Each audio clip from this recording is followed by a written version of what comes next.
Hello and well met, travelers! Once again, this week we return with Goldshine Investigations, our D&D 5e homebrew campaign from the mind of Anonymous. My name is Graham, or Graham Crackers, and tonight I have the absolute delight of playing Gaheris Nervos Blackmont, your Oath of Conquest Tiefling Paladin, and I am joined by a lovely cast.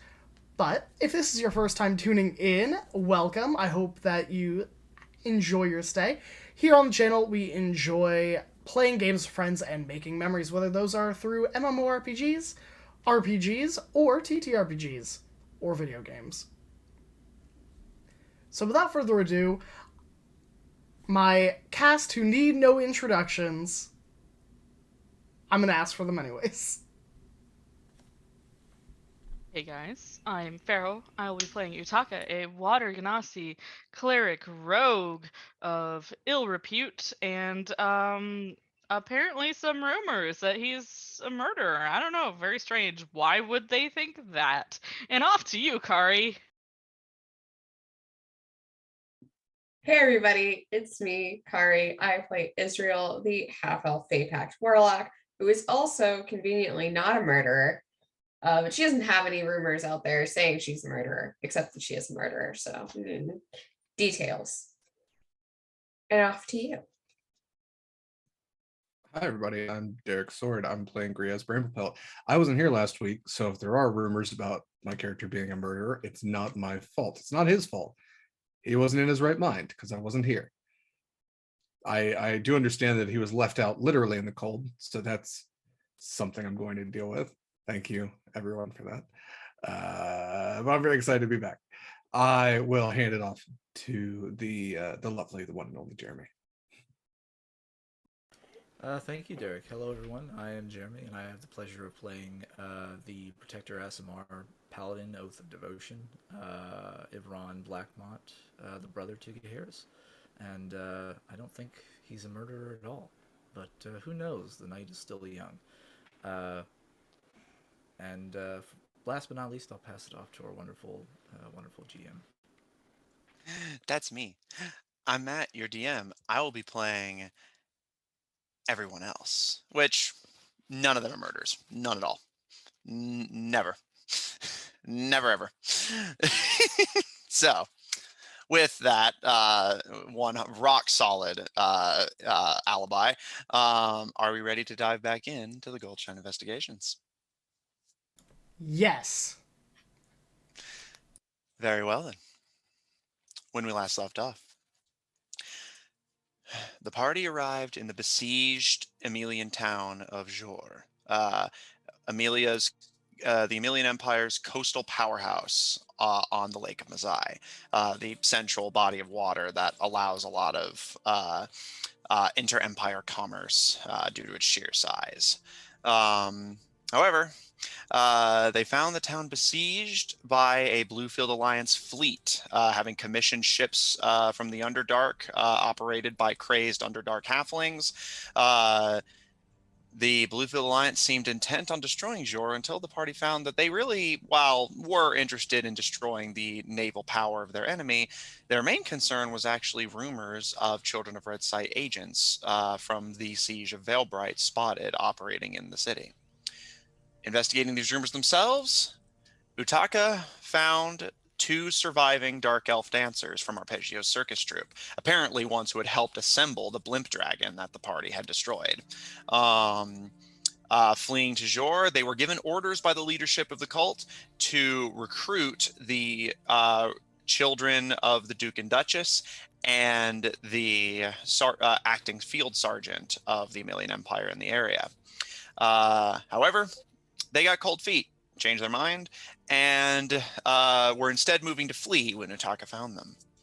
Israel and Utaka took them into the inn, and as Gaheris and Griaz returned from their thankfully successful attempt at negotiating the royalty to, if necessary, hand themselves over if it means the safety of their people, both from the Storm and from the Bluefield Alliance. As Ivron drafts up a hopefully lasting peace for the time being, the Dark Elves revealed all they knew about their leadership and the party is conducting a plan. Stay in the city of Jor for the time being, and wait, as the Dark Elves say that the leader of the Children of Red site is seemingly, to a certain degree, omnipotent, at least in terms of their awareness of their subordinates, and will likely come to check on them to ensure that their work is done, and if it is, send them to their next task. However, the party does not intend to let that happen, and is hoping to ambush the Children of Red site's leadership and cut the head off the snake. Hopefully before the priest ever makes a reappearance. With that, as the blizzard rages outside, all of you sitting with the shivering townsfolk in the Dwarfen Inn that you found shelter in, with royalty, dark elf hostages, civilians, and guards all commingling in a large pile, just attempting to outlast the storm. Is there anything you all would like to do?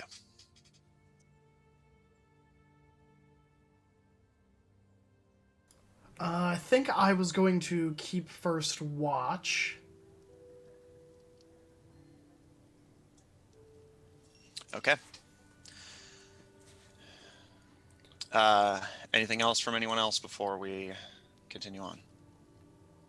You say this is a dwarven inn. Is everything like dwarven proportions as well? The inn itself isn't, but you have seen the back like family area where they are allowing people to stay as well, and all of that is dwarf proportioned. Grace is just gonna find a corner and just try and get some rest and work off this exhaustion level. That's fair. Yeah. Yeah, you are. I'm not taking any fucking Same. watches. I mean, Israel wasn't also out in the storm, but she also has a level of exhaustion from how long she's been awake. So, like, exhaustion. Yeah, Hey! yeah, to put it in perspective, you guys have been up all night. Some of you trekking through the blizzard as you went. So everyone's tired and cold. And So what you're saying we were dashing through the snow. yeah, well, but I mean, In a because very you guys, open sleigh, which is to say there was no sleigh. yeah, and because you guys left Clyde behind, you only have Naden, so you could say it's a one-horse open sleigh operation. Mm, Do we kill anybody? Then it's an SLAY sleigh. yeah. Not yet. At the tavern, ready to slay. That's And, another kind of horse crime. yeah, and if you were feeling generous, you might even say you were laughing all the way. Anyway, all right. Harris, make me a perception check. I will say at disadvantage. Again, storm outside, so anything you pick up is just going to be in the All right, so inside flat roll it is. Mm-hmm. Listen really hard for those bells on Bobtail Ring. That's cocked. Oh, hey, it's making my spirit real bright. That is a... Let's see... I have a +3. That is a 9. All right, Garrus, in the fresh clothes and pile of warm blankets that Israel left you with, you kind of lean up against one of the sides of the bar and just watch. The snow continues to fall outside. The inside is just kind of this low ambient mutter of chatter, as most people are equally exhausted. It's very late at this point.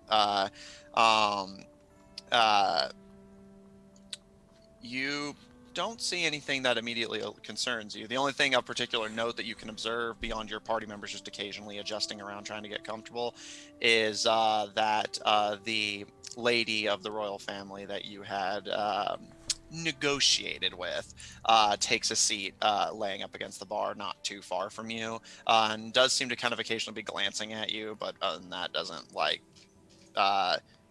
force your attention or anything, just seems to be occasionally taking glances at you. Fair.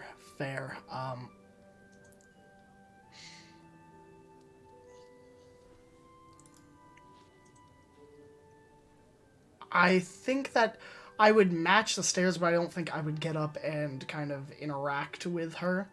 I think I would keep my blanket over my features as much as possible, as I don't want them to see what I look like. I'm too Okay. handsome for them. Uh, but but also my plate armor is like set to the side. Hmm. And these sunflowers,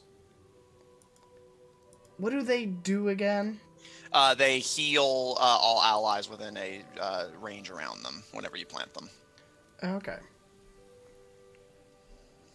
I will get into my winter clothing at some point. Okay. Just in case we have to kind of head outside if there's like a disaster or someone needs help. Yeah, something goes wrong. And I think I'll kind of pull out my whetstone from my bag, pull out my canteen and kind of wet the top of it and start sharpening my sword. Okay. Idly, unless she's gonna come over to me, I'm not gonna bother with her. Okay. Anyone else have anything before bunking down for a rest? Where's Yao? He's got all of Ibron's stuff, so. If I recall correctly, yes, Naden and Yao are outside the inn, just sheltering in a nearby alley. You can try to bring them in if you want. It may be a bit of a squeeze, but If the patron, the dwarven owner isn't opposed to it, he'd at least try to bring Yao in. okay, but easy enough but to do. definitely Lauren and all of his gear. Okay. Yeah, which the innkeeper is very accommodating and actually helps you escort the creatures in. You can see quite a few people do kind of give interested looks, although they don't seem like against it, more just like, kind of like, ooh, that's interesting. And you can see the ladies of the Duke and Duchess are very enamored once again.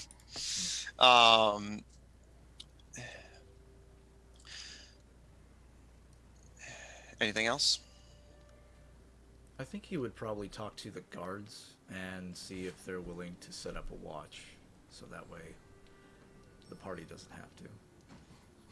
Yeah, which they were already planning to anyway, so they are more than willing to accommodate. It is their job to protect the people of the city, after all. All right. Everyone would have them wake him if anything was wrong, and then he'd write 2 quick correspondence.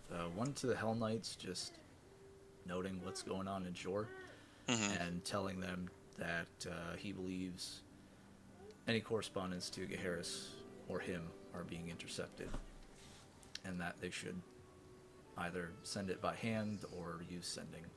And then another one written all in Celestial, made out to the Castellan of Castle Blackmont in the Barrow-Dell, stating that he should, if going to correspond with the sons of Danahir, use their childhood nicknames, and to also address any correspondence to Tails at the GSI headquarters address in Valebright.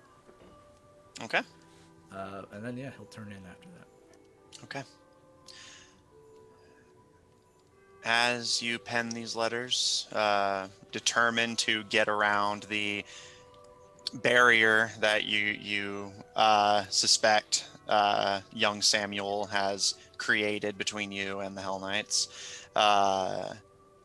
you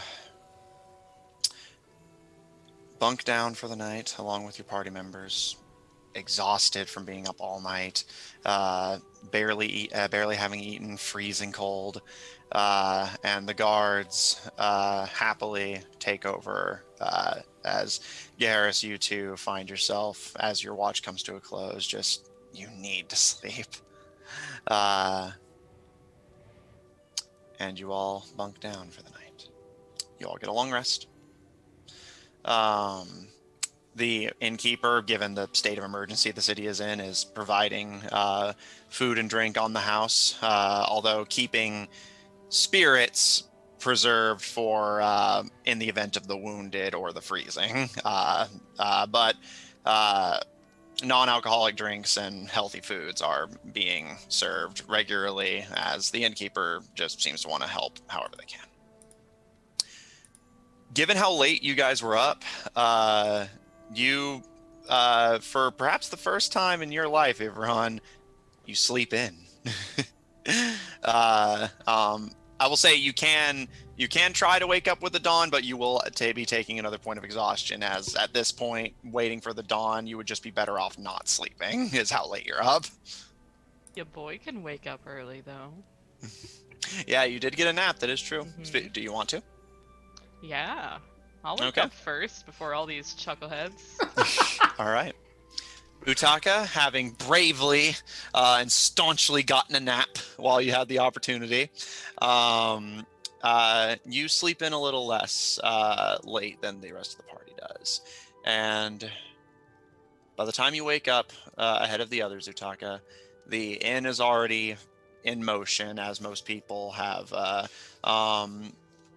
Most people who had slept already are pretty much in the same boat as you, waking up before their friends and family, whereas others who had to be ushered in here late at night are in the boat as your friends. So it's a lot of like the dwarf innkeeper having to kind of cautiously step over sleeping people to deliver food and drinks to those who are awake.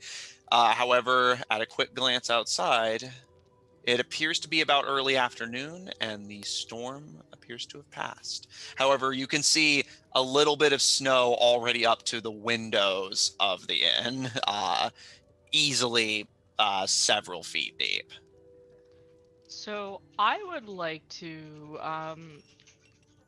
purchase from the innkeeper uh, a bottle of some sort of hard liquor, like preferably like some sort of spiced rum. Uh, Aiming to spend about 25 gold. He kind of gives you a bit of a look, and well, we were intending to save the spirits for the wounded or the cold. What need do you have of it? Itaka is gonna like, at the question, like smile slightly, and then it just grows into a bit of grin. Bit of an offering, yeah. Ah, uh, well, I suppose I can't interfere with that. Just, please, until the town guard dig us out, we might be in here for a day or two. So, please don't get yourself pissed and vomit all over everything.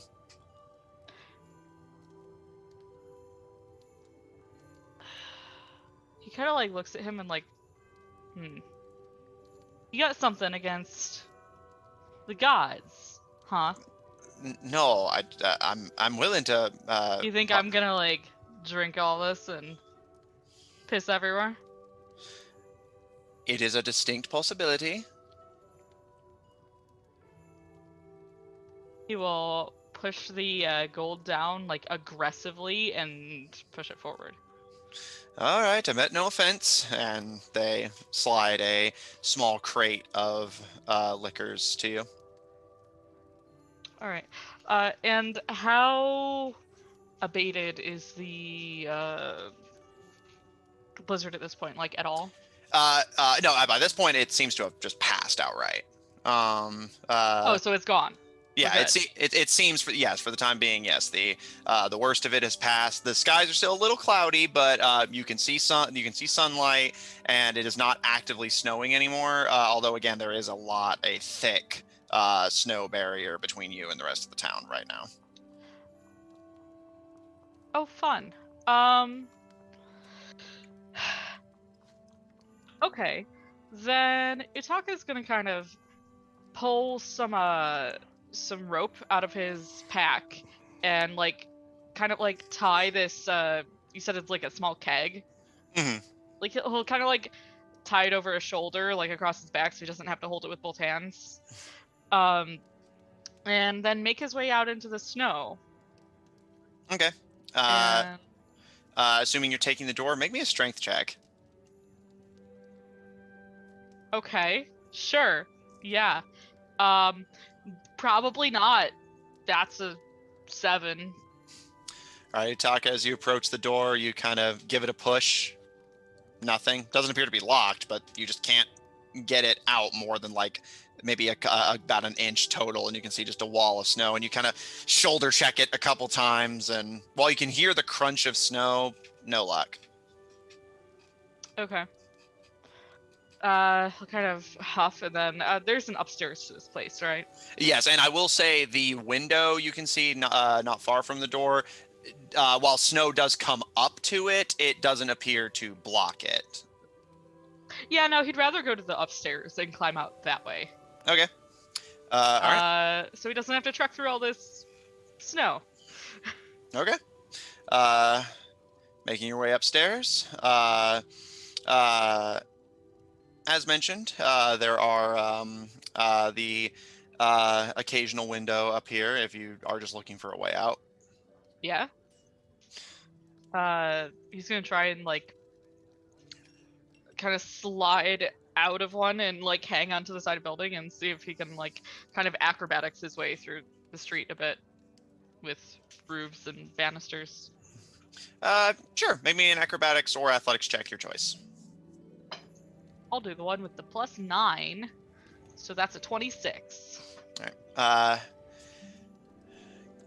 As you open the window of the inn on the, one of the ones on the top floor, you are immediately greeted with this like chilly blast of cold air, and you kind of almost instinctually shiver before you pull yourself up onto the snow-covered roof of the inn and start parkouring your way across the town by rooftop. As you get a kind of overview of the town, it's almost completely lifeless. Although, of course, you imagine that is from just people being in their homes. You can see patrols of guards are already working on trying to clear the thickest parts of the snow to let people out of where they're trapped. But the streets themselves, other than the guard patrols, are almost completely empty, and everything is covered in this thick, glistening white coat of snow. The sky is cloudy, but not so much that it's preventing sun. And looking at the coast, you can see a good chunk of the lake is completely frozen, and even the Bluefield Alliance ships appear to be trapped in place. And you can see some of the Goblin and Underling crew having to kind of chip away at the snow, at the ice that's gathering around the hull of their ship. Okay.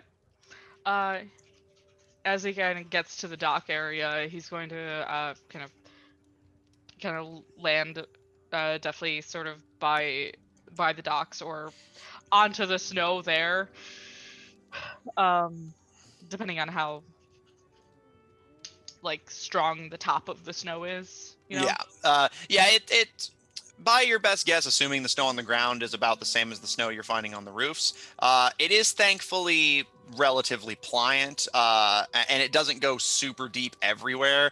There are some parts where you feel like you could slip in very far up your leg, but for the most part, it seems like it goes to about like shin deep for the most part. Like the big open areas, but it's mostly areas around buildings where the snow gets a lot deeper as some of the snow that fell off the roof just piled up. So yeah, the snow breaks your fall as you leap to land deftly on the snow-covered dock area, and you see a stretch of icy coast in front of you. Okay. He would like to make his way to a portion of the docks that isn't like wood, like the stone walkway before it hits wood, perhaps. Yeah. Okay. And kind of, I'm assuming he's pretty alone out here, right? Yeah. Again, the only people out and about right now are the patrols of guards and the Bluefield Alliance sailors, but the sailors are confined to their ships for the time being, and the patrols are mostly in the deeper, more populated parts of town. So yeah, you have a lot of privacy right now. Okay. Then I would like to ritually cast divination. Okay. And use kind of set up the pull out the brazier out of his bag of holding and get some like incense smoking in there, and pour the contents of the rum into the flames as well. Okay. As you gather these ingredients and pour them, which god are you attempting to contact? Umberly, of course. Okay. That's why I came to the docks. That's why I gave her her sailor's favorite thing. I figured, just checking. Okay. As the rum and incense begin to come together into this, like, small spire of somewhat sweet-smelling smoke, what would you like to ask with your cast of divination as you say your prayers and bring your ingredients together for your ritual?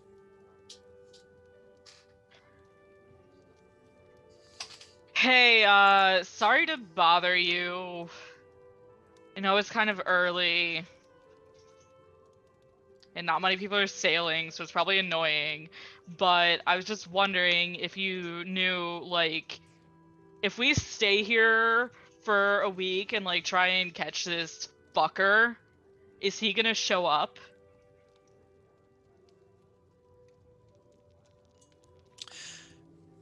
There's a long pause, and you initially wonder whether due to the early morning or something else that you don't want to think about. Amphitrite does not respond. But after a moment, this freezing wind blows on your back, and the smoke of the gathered ingredients goes out. And you watch as, while most of the lake is frozen over, there is that kind of slush a bit towards the coast, and you notice the ice begins to kind of crack and distort as the slush and ice chunks pull away as if in low tide. And as the area around you gets significantly colder, the water pulls further away from you. And after a moment, the tide of ice and slush resettles. And as you're hit with this mixture of freezing air and the horrifying scent of low tide and slush, you hear a single word in your mind. No. Oh, fuck. Okay. He'll, kind of toss the empty bottle, kind of check if there's any drops left, lift it up, try to get like 1 or 2 drops before tossing it into the wake left by some of the slush. Okay. Send that down for her as well, and then he'll make his way back. All right. As you make your way back, the freezing wind blaring at your back does lessen up as you turn, and the tide becomes still once again as the freezing cold starts bringing the ice back together, only the very occasional shift in movement alerting you that there was even water there at all. Does anyone else have anything in the early morning? Again, unless you want to try and brute force the door down, most of you are going to be just in the inn until the snow gets cleared out. But just while you're waiting, is there anything you'd like to do? I feel like if Griez and Israel are both exhausted, that maybe there's just like a blanket over them in the corner, and he's just gonna like open one eye and go, God damn it, I hate to ask this. What's the weather like? Weather Griez? Oh, well, I'm glad you asked. While it is partly cloudy out there, the chances of it snowing again are relatively low. It seems like the cold front's blowing up further north, so there's still gonna be some snow on the ground for a little bit, but it shouldn't be snowing again for a little while. But hey, what do I know? I've been wrong before. Yeah, that's also not how this spell works, but okay. I've gotten so committed to the bit that I sometimes forget what the spell actually does. It's pure omnipotence about the divination of weather in my particular area within the next period of time. But yeah, that's predicts what the weather will be at your location. So yeah, it's there's not really a described effect for just cloudy, but yeah, more or less, it looks like the weather will be clear today. Fair enough. All right. Thank you, Weather Griaz. Yeah, happy to help. Excellent.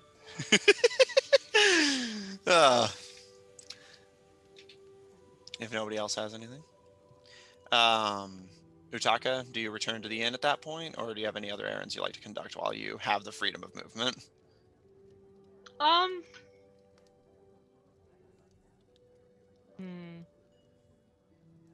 You know what? How active did the ships look out at sea? They look active, like, the crew is out and about, but they are at the moment focused on just trying to chip a bit away at the ice, just so it doesn't like cling to the ship itself while they wait for the worst of the weather to pass. It seems that they were kind of caught by surprise by the outcome of this, and it seems like they don't have any immediate method of clearing the ice beyond just picking away at it. So at the moment, they seem more focused on preserving the ship than any expectation of actually getting it moving. So at the moment, they're active, just mostly focused on clearing ice away. Okay. Yeah. Then I would like to make my way back and place myself directly in front of Gaharis and tilt my head and stare at him. And then kind of like reach forward and push, try and wake him up.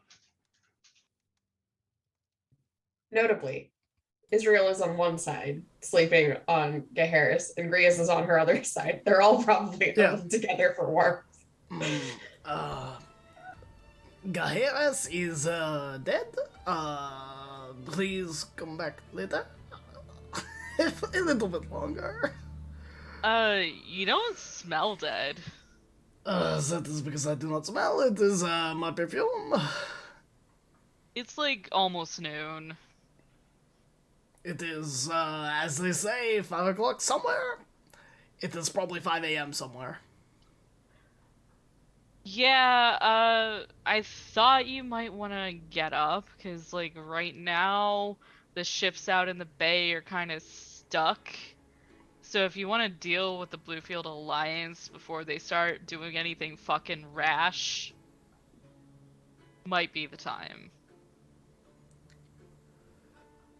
That is a interesting suggestion. Or I could just go alone. No, you don't like no, have... no, I'm getting up. See, I have moved my leg. Holy my shit, leg dude, is. You're talking to say he was going alone. God damn it, I'm awake. Yeah, shit. My leg is moving. Like, see, the blanket has been moved off of. Oh, it's so chilly. It has been moved off of me. I will sit up. And then I Israel will has slowly... stolen the blankets from both of the people moving and proceeds to just curl up more. And I will just start fastening on my plate mail, which I think takes 5 minutes. Yeah, okay. Avron, anything from you as your party starts to stir at the implication of Utaka doing anything by themselves? I can, like, go and, like, talk to the general and stuff. Like, you don't need to come. No, that is buddy system. That is what we agreed with. That is how we have done things, usually. Alright, cool. Because I was gonna, like, ask our drow friends if they wanted to, like, go with me and then just, like, deal with all of that. Like, don't need to bother you if you want to get more sleep. No, I am already standing. I'm ready to go.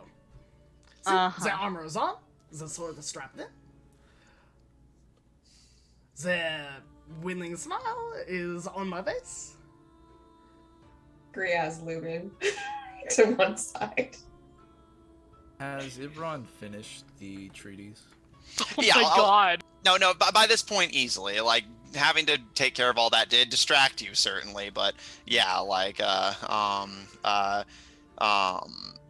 basically you were kind of interrupted towards the end of the process, but yeah, I'll say with a few finishing touches, if you want to do those before you write your letters, then Yeah, sure. then yeah, easily done.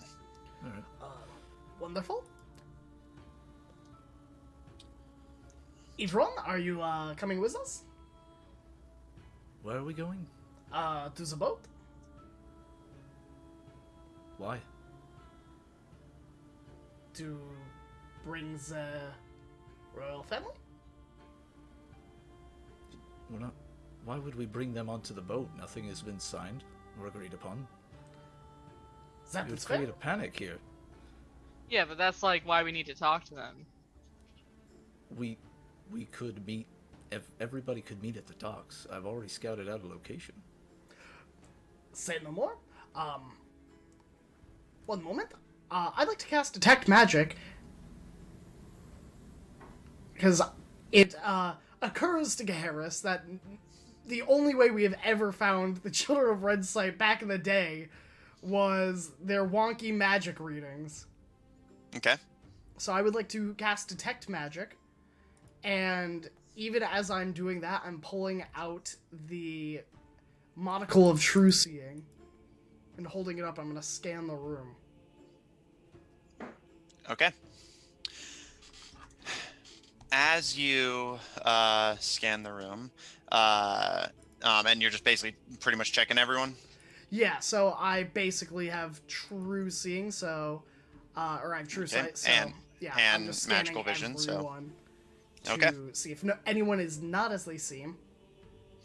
And Okay. then with Detect Magic, I will see all forms of magic within, I believe it's 30 feet of me, and the Okay. type of magic. Yeah.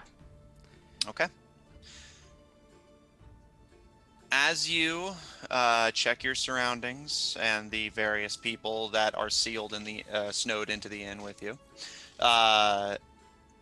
you do not see any suspicious magic readings. The only things you notice are that, as Utaka had observed as well, the two dark elves, their blades appear to be giving off a magical signature, but not a Children of Red Sight one, just basically average enhancement magic.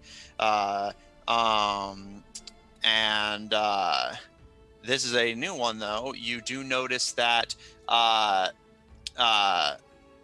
one of the ladies, the one who was donned in the thief garments, which she is still donned in, as that had been what she was wearing when she went with you. The jacket and mask both give off magic, but it seems to be mostly, again, enchantments, not anything that catches you as suspicious. Beyond that, you don't see any signatures or find anything that catches you as particularly odd or suspicious. Just So no invisible enchant- half-elf just standing in the corner of the bar, just... nah. Everyone appears to be more or less as they seem, and any magic you find is just standard enchantments to items. Wonderful. I will tuck the monocle back in. I am ready to go. We can get this signed and then meet at the docks. Yeah, okay. You want me to, like, go over and get the general to come out here to meet? You want the shit signed, right? Yes, of course. If you could call them for, and any delegation that wants to come, as I do believe the Bluefield Alliance is multiple peoples. I'm sorry, I don't know what, like, a delegation...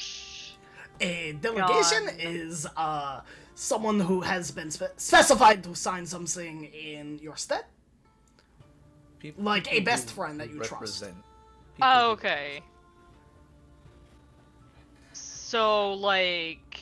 So, like, if someone was like, Utaka, we need you to sign away, sign for this reward that you earned, and you were like, I don't want to go there, I have so many busy things. Kari, Israel, would you like to go sign this in my stead? A And representative then- sort of thing. A Israel proxy. Got it. Yeah. Okay, so here's my concern. Hmm. Just to be fucking frank with you, if I call General Whatsit and ask for her to send a delegation, like, then she's gonna send the fucking underlings, right? They're the only people she's got there. She has a ship filled with orcs as well. There are many people that the Bluefield Okay. Alliance encompass. She should come herself as well. See, that also concerns me. I don't know if I want to leave them on those boats alone. Like, It- without her Isn't it their authority boats? there. What? Isn't it their ships? Yeah, but Aren't they encased in ice, as you just said? yeah, that's not gonna last forever. It's like Neither would lasting signing. now. Neither would signing this document. I mean, it takes 25 minutes to read over the negotiations, have both sides sign it, and go on our merry way.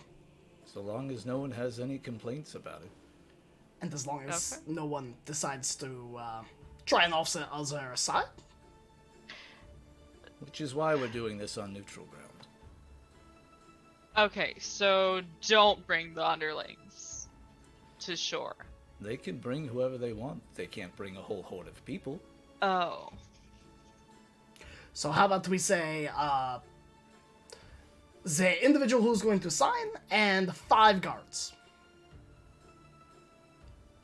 Just any people Alright. who represent leadership within their group.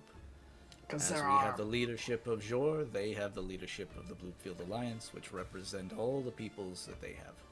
And with 5 honor guards, there are 5 of us, so if one side decides to act up, we have enough to account for that.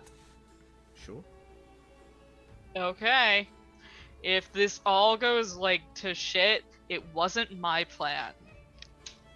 And he will cast Sending to General... What's her name? Morgan Brook. I thought it was Brooke. Okay, I almost said Brooke. Okay. To General Morgan Brooke. Hey, First word of every one of Utaka's sendings. Hey. It's your hope boy. your day's, like, not as shitty as ours. Anyway, peace treaty time. Come to shore with, like, 5 people or something. Okay, bye.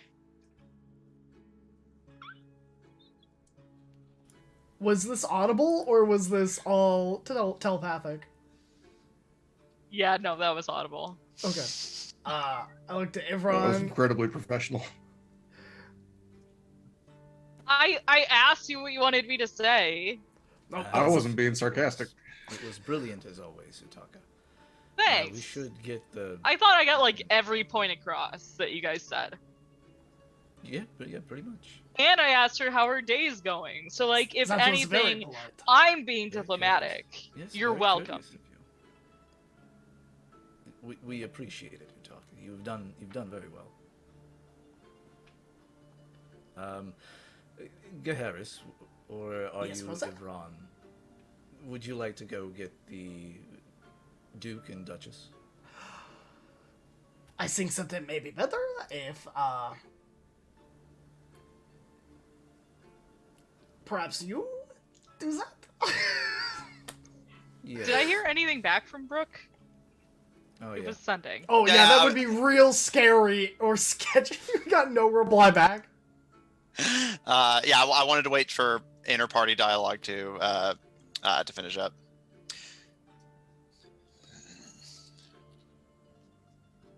So It's real Am I? I'm sorry. Go ahead, Matt. Yeah. I'll get right back to you. Don't worry. It's real fucking cold. But if we're doing a peace treaty, guess that means your plan worked. Good job. There's a moment of pause, and you can almost you can almost tell that they're kind of counting on their bugbear fingers, like how many words they've used up.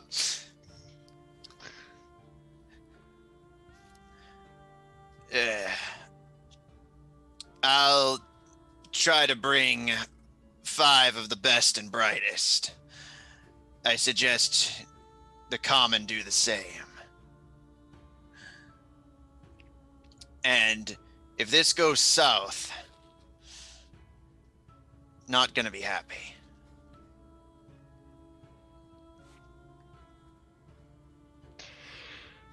Yeah, she's gonna come. She's gonna bring like some bright and best people or something. Zed is wonderful. Zed. And like she's like, I hope they do the same. If it goes south, ooh, not good. I mean, if it goes Which south, is basically what I'm saying. if it goes south, odds are at least half the people there won't have to worry about it much longer. Yeah. And none can blame the other, considering we're all gonna be in the same place. No, I'll blame you guys because this was your idea. Okay. Is that this fair? Oh, by the way, I like talked to Umberly this morning, Amphitrite, and like, I guess that guy's not gonna show up this week. Just thought you might want to know. What guy? The handler and Ivron Yeah. would explain the information. I don't think we explained the No. information to you. So he would go on and explain how the Children of Red Site want to keep this war going, and that there's this handler that seems to come and deal with the what is it, Maud and Dame, the 2 dark elves. So. Yeah, so Harris and Griaz, you are brought up to speed on the plan, but according to Utaka, one of Utaka's gods, at the very least, it's definitely not going to produce results this week. Okay. Alright, something's good to know. We shall, you say, write that down under the checklist of things to accomplish today or plan for, after the peace treaty, of course. And I left a little bit of room underneath line item A for the peace treaty of if it goes south. Yeah, okay.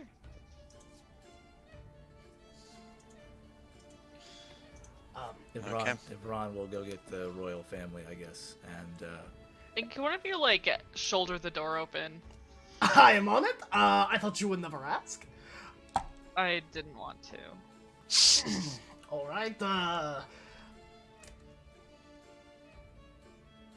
before I go and bash down the store, and by bash down I mean just kind of shoulder all the snow out with brute force. Make a strength check. I would love to. Before I do that, I would like to look for the, she's not a princess, right? She's a... The proper term would be lord and lady, so in this case, lady. So the lady of, the younger lady, the sneak thief. Has she gotten into any mischief since we have been here? By your observation from your night watch and seeing her, no. Okay. She has taken the mask off completely and pocketed it, and while she does wear the jacket, it is not in and of itself immediately identifiable. It was mostly the mask that identified her as a member of the Thieves Guild to begin with. So, yeah, as far as you can tell, she hasn't gotten in any trouble. And I'll say, Ivron, you were heading to wake them up, right? yeah, I suppose so.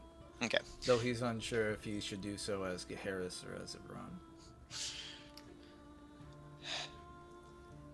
As you... Maybe if you're lucky, you can introduce yourself as Ivron and they'll have forgotten which one is which. Could I make a case for athletics? Oh no, I am Israel. Because it's a strength-based stat. I'm sure. I'm willing to allow that. Alright, then it is a 24. Okay. And sorry, go ahead, Ivron. Were you saying something? No, Ivron was just saying maybe today he'll be Israel. All right. Progressively keep introducing themselves to these people's different names from the group. They're just... Thoroughly confused. Is it a whole party of changelings? What? Oh my god, could you So, imagine? how high is the snow outside? Well, actually, Gaharis' thing on the door will actually be a good segue for that. So I will introduce that in just a moment. But Ivron, as you kind of gently wake the royals of Jor, the Duke and Duchess kind of jolt a little bit, but maintain their composure as they both give you respectful nods and lift themselves up, still clearly uncomfortable and freezing cold and having slept on the floor, but um, uh, just happy to be safe and alive for the time being. And the older of the two ladies carries herself with much the same decorum, but the younger of the two kind of like wildly flails a bit when you first wake her up and kind of like breathes heavily as she looks around before her eyes settle on you and just don't scare me like that. I do beg your pardon, Quinn family, but the hour is set, and we are ready to move to negotiate this treaty, if you are willing. She looks to her parents, as does her sister, who look to each other and give a quiet, subtle nod, and before looking back to you. I suppose we don't really have much of a choice. If it's for the safety of our people, then we will negotiate whatever we must.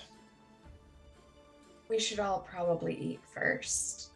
Israel is awake. She doesn't look pleased about being awake, but she's gotten dressed. She's got clothes bundled on and would be handing out food because she's helping hand out food this morning. All right, which the dwarf family deeply appreciates the help. And a few of the kids even slip you extra snacks in exchange for your assistance. I take them with a very solemn nod, and they get secreted into pockets. Gaharis, it takes you a couple tries, shoulder check, before finally shoulder check, and you manage to throw the door open, and Griaz, this gives you a chance to survey the area outside. While the snow closest to the inn is piled up incredibly high, easily like 3 or 4 feet, out in the main street areas, it seems to go about a foot deep, maybe 2. Definitely not exactly a light snowfall, but it could have been a lot worse. Not near as bad. All right. Okay. How many of the noble family were there? There are 4 members: the Duke, the Duchess, and their 2 daughters. Perfect. Okay. Before they leave, he'll gather everybody up because he's got something he's going to do. All right.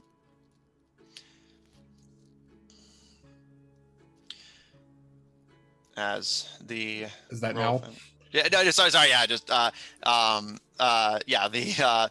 royal family kind of nod, seeming inquisitive, but again willing to do what they must. As they along with, I'm assuming, unless anyone has any objections, the party gathers around you as Gaharis manages to get the door open, and freezing cold air begins to blow into the inn, and several people kind of gripe and start tightening their warmer clothes and blankets around themselves. But and the innkeeper kind of grumbles a little bit, but you are not actively stopped from doing this. Griaz, what would you like to say? He's just going to circle up his party of the nobles. Now, we don't want anybody falling outside, so I got a little something I'm going to do, and just if you're wearing any type of longer garments, you can lift those up. We just need to see your shoes. And he's gonna spit on everybody's shoes, and he's gonna cast water walk. Delightful. Now y'all's shoes is waterproof, and he's gonna give a little bow towards the nobles. Delightful. To sort of distract them from saying anything untoward, Israel is also going to be handing out some extra cold clothing to the royals who clearly didn't come with their own.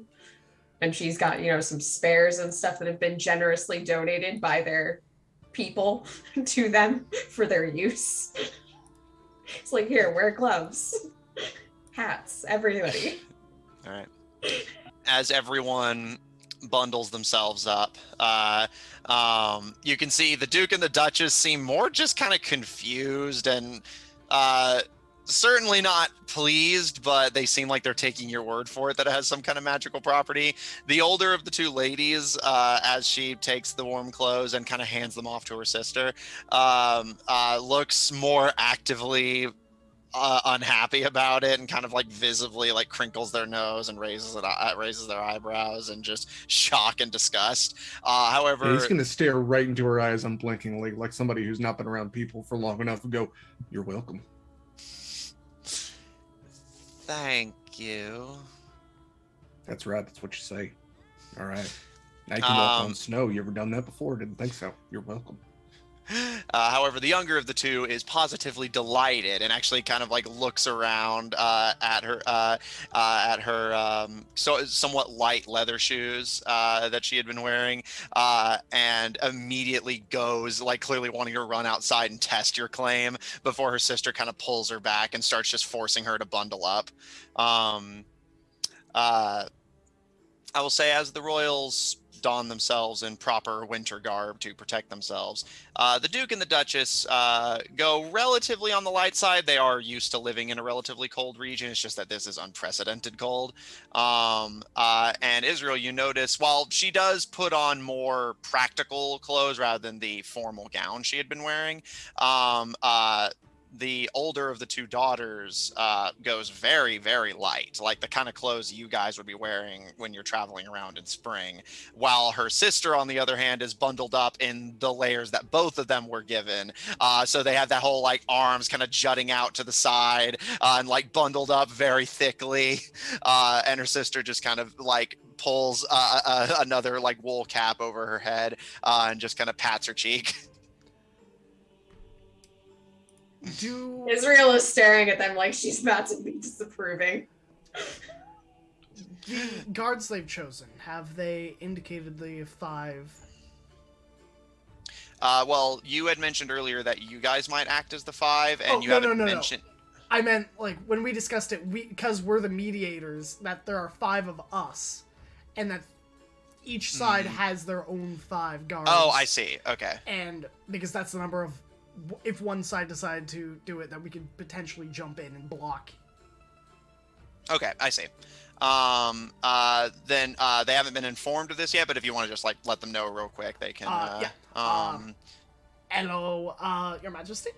It is so pleasant to meet you this morning. If you could pick 5 guards to accompany you, both sides will have their honor guard. After all, and the Goldshine investigations will be in the middle as mediators. The Duke and the Duchess give a nod, and the Duke holds his wife's hand and clasps it for a moment before walking deeper into the inn, presumably to grab one of the guards that had accompanied them. And she gives you a smile and a small bow of the head. Luckily, our best and brightest accompanied us to this very inn from the castle, so it shouldn't be too hard. We'll likely ask the captain and his best troops to follow us. And what will you all be doing during negotiations? Ideally, there is very little for us to do except to oversee the exchange ends peacefully and without bloodshed. In the case that either side acts out of turn, then we will not hesitate to step in and to protect whoever is the non-aggressor. We have been bringing the drow with us here. I don't know about leaving them alone back in the place. I don't know about bringing them. I think it would be wise, as the Bluefield Alliance did want them. Yes. Perhaps not for questioning, as they are under our jurisdiction, but as witness. Better I they am see going them. to talk to the smaller of the 2 girls that got bundled up extra, if she actually needs and or wants that extra, because then I'll just use it to give the drow when I go get them. Okay. Redistribute that. Yeah, once the guards come out, I would like to maybe do an insight check or perception. I want to get a feel if any of them is twitchy. They may not be like magically composed, but I want to get a sense of if I feel any one of them may cause trouble. Like if Okay. any of them could have been bribed or blackmailed or coerced. All right, go ahead and make me an insight check. In the meanwhile, Israel, as you offer another set of warm clothes to the older sister, she smiles and holds up a hand. I don't have much need for it. I grew up here. While it's much colder than I'm used to, the cold never particularly bothered me, so I'll be perfectly fine. I just want to make sure my sister is kept warm. And she does turn to the younger sister and says, do you really need all that? Or she seems to be willing to like let the younger sister offload some of that, because this seems like some overprotectiveness going on of like, that's just not realistic. You can't move. Yeah, she We're kind gonna need of. that for other people. Yeah, she kind of Matt? wiggles her. What's up? Did you just have the older sister basically say that the cold doesn't bother her anyway? Yes, yes, that did happen. I'm just gonna let it go. Whoa. What's the matter, Derek? What's up? Just gonna let it go. God, frozen heart. I'm gonna take that Hands extra off, you stuff, know what and I I'm mean? gonna go get the drow, Maud and Dame, and Okay. get them along with us, and also properly dressed for cold weather. All right, and I will say that whenever you posit to the younger of the two that the extra clothes may not be necessary, she does start to kind of take them off and just kind of like shake her head, not seeming genuinely mad, more just kind of vaguely irritated, and just, I grew up here too, but she acts like I grew up in the tropics. It's not And that cold Israel's anyway. like, it's older sister, so don't worry about it. It's not you. Just exits. Yeah, she's never been like this before. You were never really besieged before, unless of course you have, but you know. No, we've never really been fighters here. Mostly just pirates out on the lake, but the sailors take care of that. That's strong. Probably that. It's probably that. Yeah, and she kind of at least goes down a layer. Still just a little on the thick side, but at least mobile now. Precisely. We've got the middle ground, the compromise. Um, uh, and as you distribute the warm garments to Maud and Dame, who are a little better rested, being elvish descent, so they don't sleep as long, but still seeming a little grouchy at being woken up early. But luckily, it seems the worst of their wounds have healed, although Maud does walk with a somewhat noticeable limp. And they happily accept the warm clothes. Maud still seeming a little on the suspicious side, but Dame just seeming grateful to not be restricted to her what can barely be classified as a dress. And as the two of them approach in warmer clothes, Maud kind of looks at all of you as Israel, you're distributing the warm clothes and things. Where are we going? To negotiate that peace treaty. Well, to see it signed. They're just gonna stand around and look official. With us, primarily. The two of them kind of glance to each other and why do you need us for that? Well, we need you to be seen amongst at least, I think, 4 of the people that are going to be there already. So 2 birds, 1 stone. 2, we kind of don't want to just leave you here. And 3, the Bluefield Alliance kind of wanted to see you to make sure that you're not a threat themselves. So if we bring you with us, we can also prevent them from just taking you.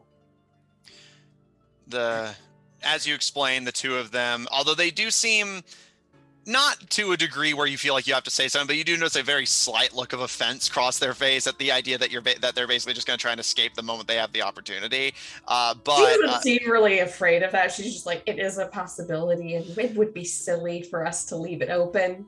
yeah, and however, you do notice that the more you explain, their faces kind of ease up, and eventually they nod.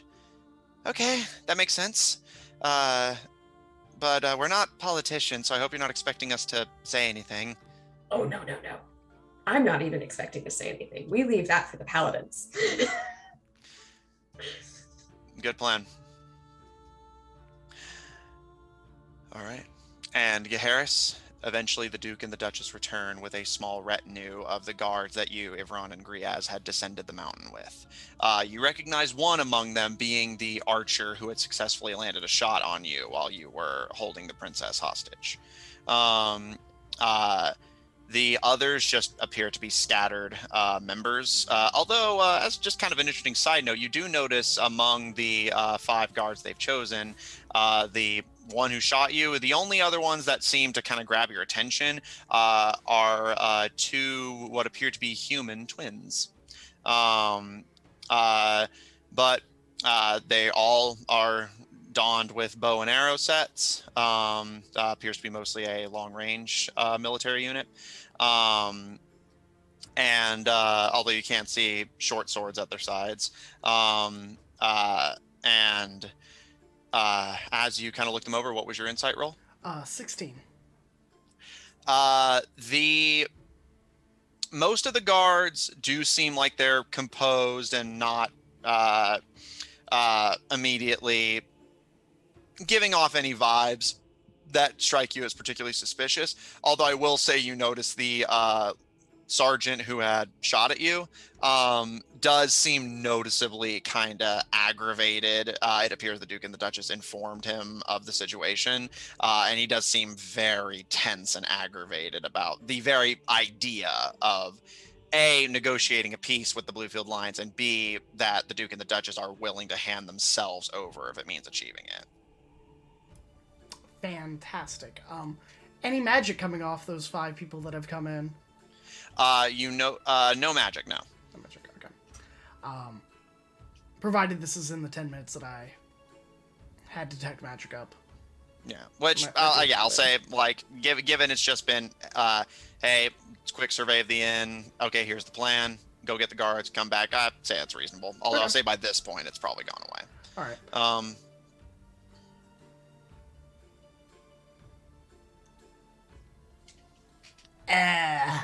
A wonderful morning. It is so good to see you in the light of day and without a bow and arrow in your hand. Or an arrow in my shoulder. Don't think either of those things can't change if this goes poorly. Well, on the bright side, if it does go poorly, you are not on top of a wall, and I am within, I'm within distance of reaching you. But I don't believe it will. One thing to keep in mind is, are any of your men magical? No, we coat our arrows in poisons, but not magical in nature. Well, between most of the spellcasters are needed on the front lines, after all. That is very fair. But I would suggest, if something does happen, give it a pause. There is a way to check if it is Cult of Red Sight magic in comparison to normal magics. Oh. So, if something acts unaccordingly, or even if it's one of your men, or one of the Bluefield Alliance, if someone does some things they normally wouldn't, or that goes against their own best interests, your best action is to take a defensive position, protect your charges, and I can confirm if there is any magic affecting them. If there is no magic affecting them, then I will get in the way and try to incapacitate them, as well as my team. As far as I'm aware, between you and the four with you, you are all clean. Unless, of course, someone bribed you or coerced or blackmailed any of your men. Never. Well, I am glad for you to say that, but it is not always entirely possible. That is why assassinations happen, is even if you trust someone, there's always a buying price. We have no intention of bringing any harm to the royal family. Our job is to protect them, and we will continue to do so. Wonderful. Then there should be no problems, as both sides have agreed to this and have a similar outcome in mind. You see him kind of raise an eyebrow a bit at both sides have agreed to this, but doesn't actively comment any further. Just giving a nod and waving to his men who follow behind him as he and them sit near the royal family, who are adjusting their winter gear. And the older sister appears to be kind of like seeming like she's trying to push the younger sister to like lay her back up as she had been, and the two of them are kind of like quietly going back and forth on the matter. Oh, well, looks like that is our time to go. Israel, Utaka, Grants, Harris, is everyone ready?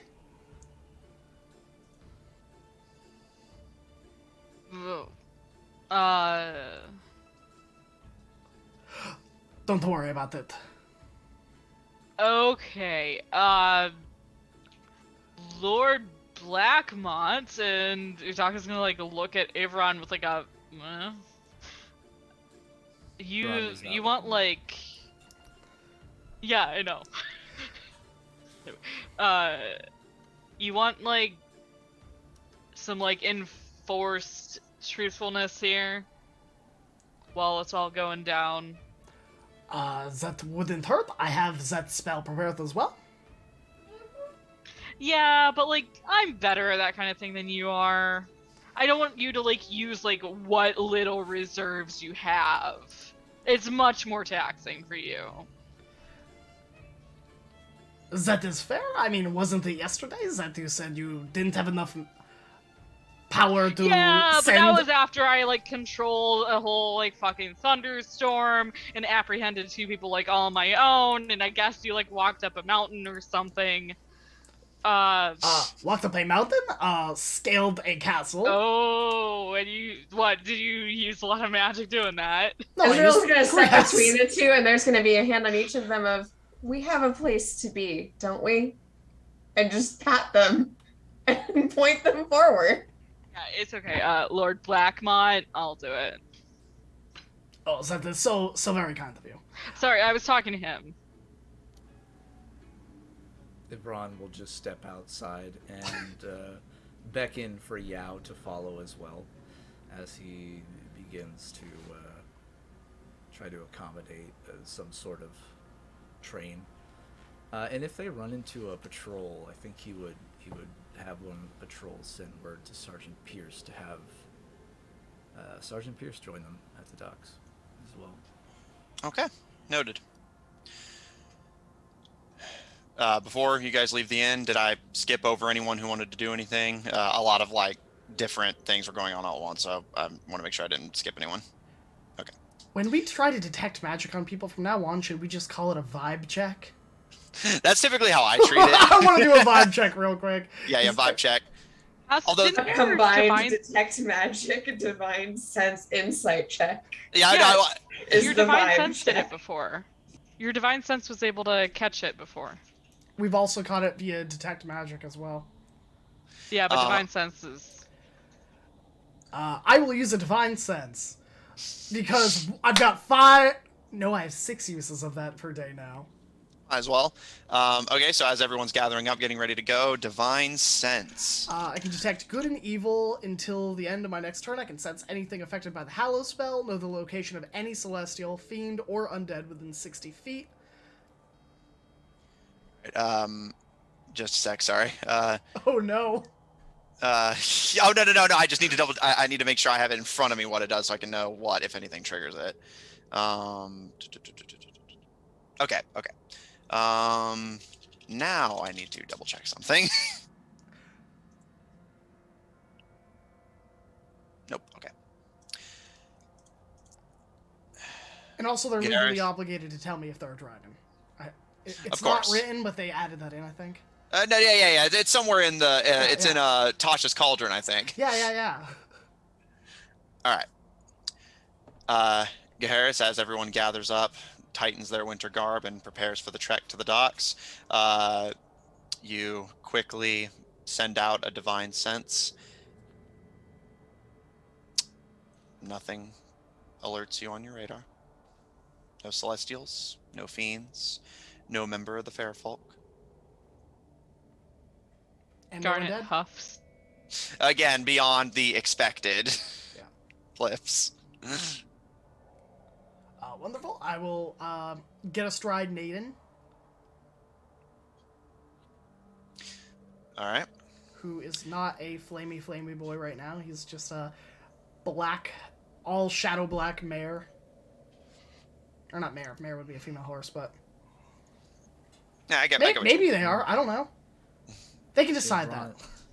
Ivron will let the daughters of the royal family ride on Yao if he will allow it.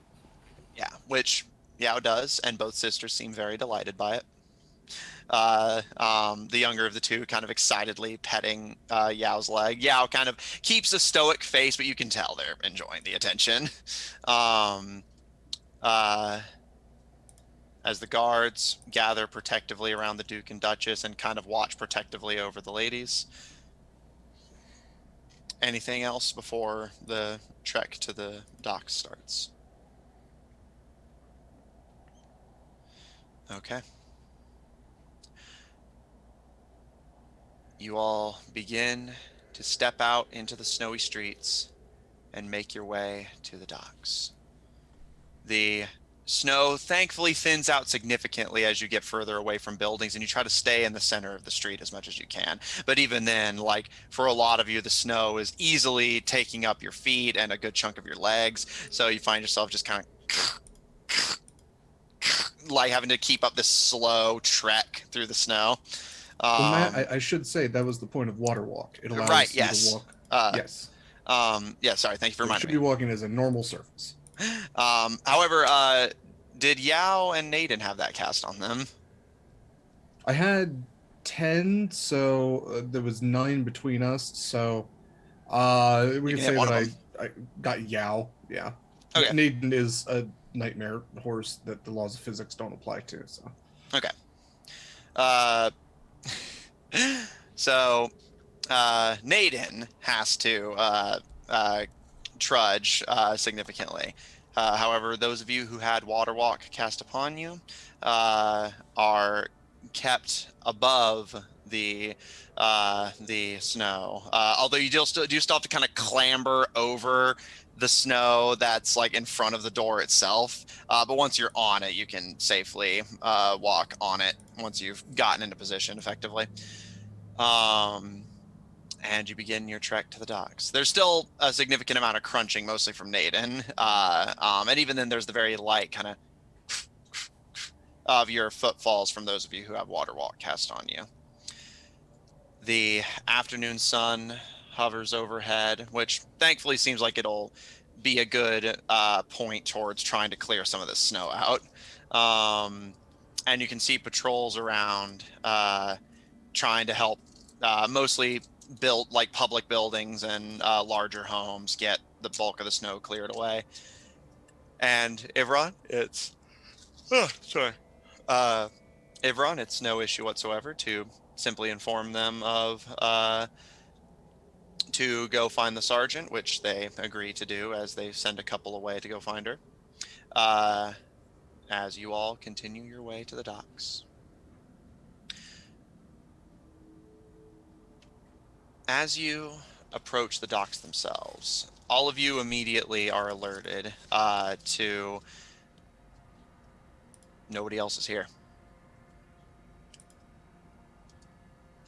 The Bluefield Alliance does not appear to be present.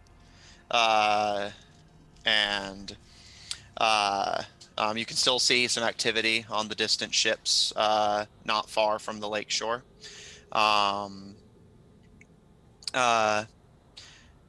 The guards kind of glance around suspiciously before the commander kind of lets out a small kind of half cough, half chuckle, and just, guess your monsters aren't turning up. Yeah, I'll Uh, check on him. I will pull out my monocle of true seeing. Are they invisible? Looking around with true sight? No. All right. Give me a Stare minute. towards the ships. Does there appear to be any altercations happening? Or is it just busy over there as they're trying to determine how they're going to get off the ships and across the ice? Make a perception check. Can I Cool. assist? Make a perception check with advantage. Woo.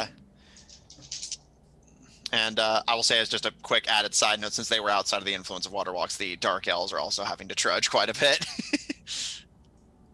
Israel does help them on occasion, but she does dart to the end of the dock and peers with her elf eyes. She has gotten a 19 with assistance. Okay. Israel, you and Gaharis peer to the distant ships. You can see underlings and goblins chipping away at the ice. Orcs on deck giving orders. The harpies continuing to circle, scouting the area. Nothing appears to be out of the ordinary.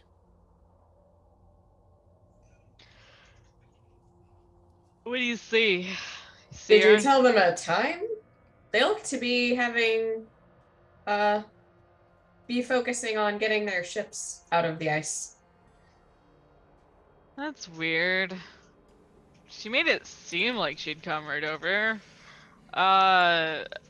Okay. Let me. I can like send her again. We may need to keep the spell. I can ride Nathan over, sir.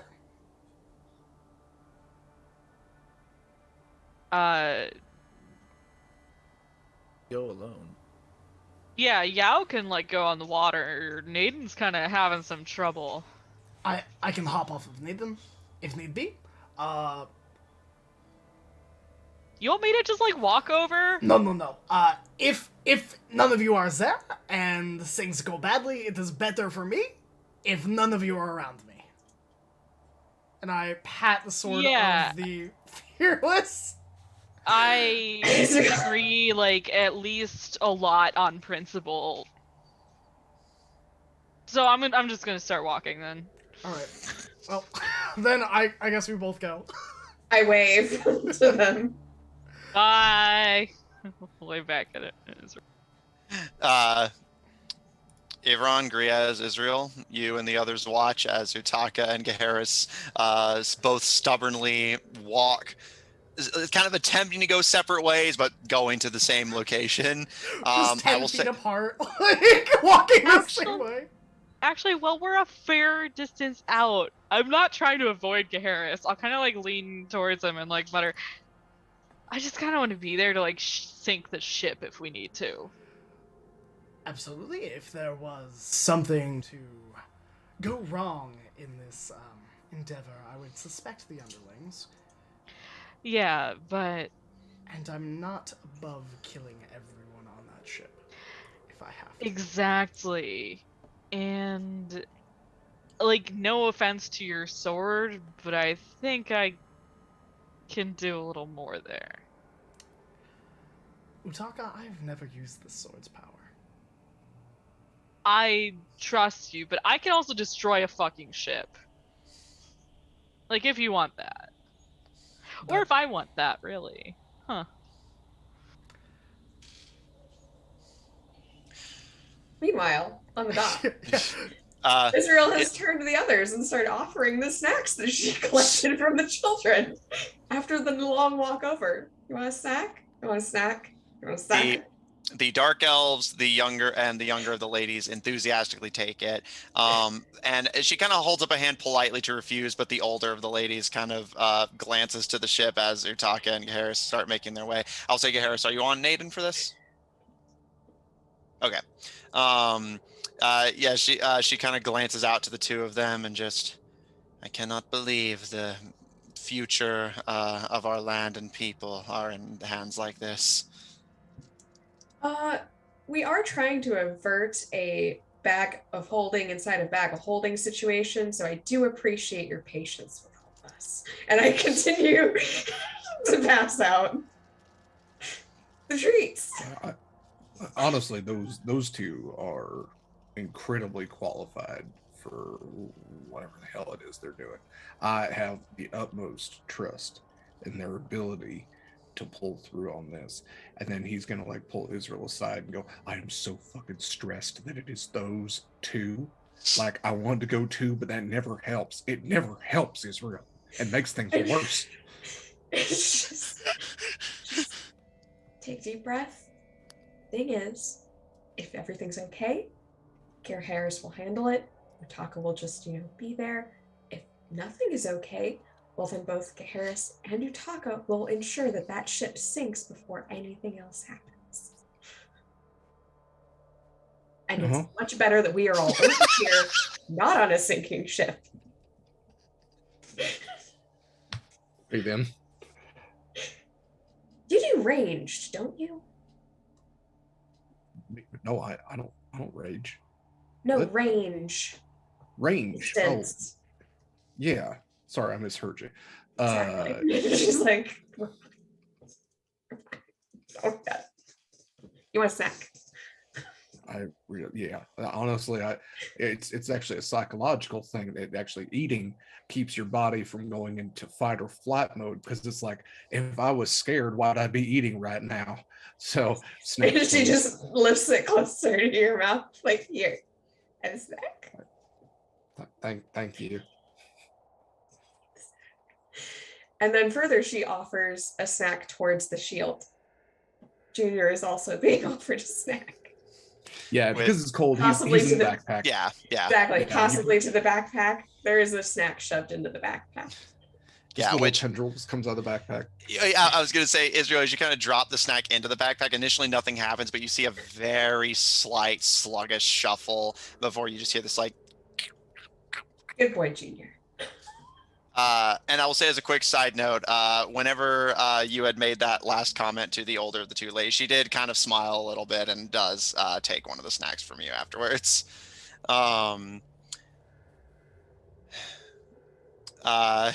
Since Gaharis is away for the moment, Ivron, what are you up to?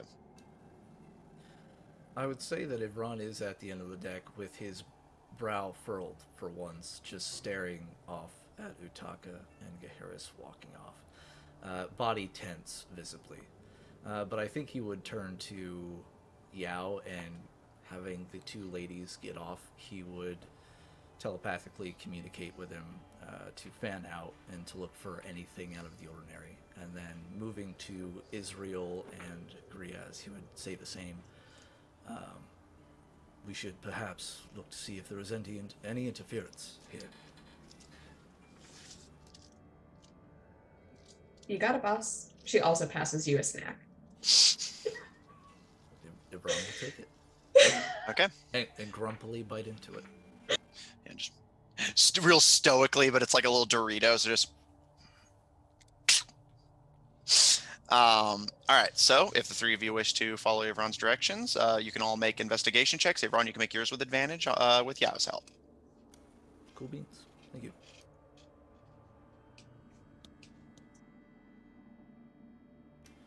With advantage for Ivron and Yao, that's nat 20. So Yao rolled a nat 20. Okay. Mine was an 18 plus 1, so I got 19. Okay. Looks to be 14 plus 4, 18. Okay. As the group of you start fanning out, searching the area for potential intruders, sabotage, or just anything out of the ordinary. While waiting for Gaharis and Utaka to conclude their business on the lake. Israel, Griaz, and Ivron with Yao. As you all fan out, you search the docks, the parts of town near it, and even the shores and low and kind of mid-level tides of the Lake of Mazai. None of you find anything out of the ordinary, and Yao in particular is convinced that everything seems to be as it should be, outside of the conspicuous absence of your expected other party of this negotiation. I will say also about this point that Ivron, as the search is ending, Sergeant Pierce does start trudging her way down the snow-laden path, donned in a dark black jacket that is basically a very like loose one to presumably be draped over her armor, and a set of thick winter gloves and boots. She thankfully seems to be handling it well enough, although does have her hood pulled up to protect her from the wind. Overall, you get the impression that, again, the denizens of Jor are relatively used to extreme weather conditions. It's just that this blizzard is the coldest it's been in a while. And as she approaches, as again, you guys are wrapping up the search and corroborating that everything seems to be on the up and up outside of the absence of the Bluefield Alliance, Sergeant Pierce approaches you, Ivron. Just got word from the guards. Where's the Bluefielders? We are unsure. We have our people going to the ship to see, but they have not arrived yet. Thank you for coming, though, Sergeant. And Ivron would motion her over to everyone else and specifically introduce her to Griaz. She kind of gives a brief nod to you, Griaz, not seeming actively hostile, more just like kind of a little unsure given the situation, but does give you a kind of curt nod. And happy to meet all of you. Sergeant Annelle Pierce. Nice to meet you, Sergeant. And you can see the guards give her a salute, which she kind of lazily returns. And just, at ease, fellas. If I understand the situation right, we're here to negotiate a peace and shovel snow. No reason to be up in arms at the moment. Although, I'll admit, I'm dying to know, and I'm probably never going to get a chance to ask this again. And she looks to you, Griaz. Why are you over here on our side? I'm not. I mean, I'm here, but I don't want to like give misconception. I'm not on your side. I'm not on their side either. Well, yeah, you're a GSIA, so you're neutral. Right. I more mean, why aren't you, raiding villages, eating children, that sort of thing? Wow. Okay, I feel like there's a better way to ask that. We just ask people that, don't we? Man. Wow. Okay. Because I don't want to. It's a choice. It's not a compulsion. Yeah. I don't know about you, but I don't go around raiding villages either, because I just don't. That's fair. You know, I've never hidden like under a bed or anything. I'm not a monster. Like I don't come after your kids in the night. Well, let's not split fur or hairs. You are a monster, you're just not a monster. You see what I'm saying? No. Perhaps you just I don't know, wrap that up a bit. And I just give her a thumbs up and I just move on. I'm sorry, is undercommon more appropriate?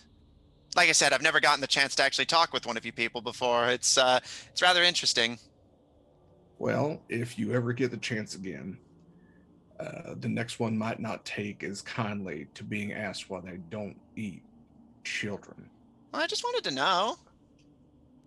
Why don't you eat children?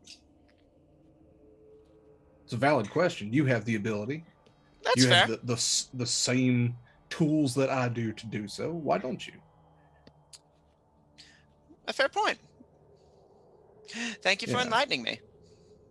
Yeah, undercommon is fine, but just remember that monsters can look however the hell they want. Understood. Mr. Bramble A pleasure. And for what it's worth, I appreciate everything you and your organization has done for us and for the region. Appreciate your gratitude. Harris and Utaka. As you approach the ship, you can see the harpies circling start to kind of orbit around you, not seeming suspicious. You can just hear them kind of chattering to each other and presumably passing your approach along. And indeed, by the time you approach the massive flagship, you can see General Brooke leaning over the side, still dressed in their somewhat ceremonial but still efficient and practical looking garment. And just change of plans. Divine sense. Uh, Like, as soon as we get within 60 feet of her, divine sense. you do not pick up anything. Oh? And what is this, change of plans? No. I was asking you if there was a change of plans. No, we were waiting on you to meet for the signing of the peace agreements. Oh, that's right, now! Yeah, they are on the docks. You can see them from over there. If you wave, see, if you have your 5, we can escort you there. Oh, yeah. Let me just grab them. Oh, that's embarrassing. It's okay. We did not tell you a time, so that is probably on us. Do you need help finding any things to pick out, or, I did say it was peace treaty time. Like, that was, like, my exact words. It really it's peace treaty time. Yeah. An hour ago it was pizza time. Now it's peace treaty time. That's what Utaka said. What was I supposed to do? Just have me and my guys stand on the dock all day? I didn't know when you were coming. I mean, that's none fair. of us are standing there all day. I mean, Hey, it's all water under the ships. We can go Mostly now. ice right now. Clever. But yeah, we will escort you over. How are things going on your end? Mostly just trying to get the turners loosed. Ice got them all clogged up. Hoping that once things warm up a bit, we can head back to port once we're finished taking care of the dock situation here. What happened with the royal family? They agreed to... They are there in person, ready to sign the peace treaty. They have already agreed to surrender themselves into your custody. And then I believe there were a few stipulations, but everything goes according to plan. And, if there are any additional negotiations that need to be happening. and yours truly found a pair of dark elves you might want to meet. You found the Children Red site while you were at it. Yes and no. We gotta talk about that, but maybe after this whole signing thing. I think it should be a collaborative talking between both sides, honestly, in this regards. Yeah.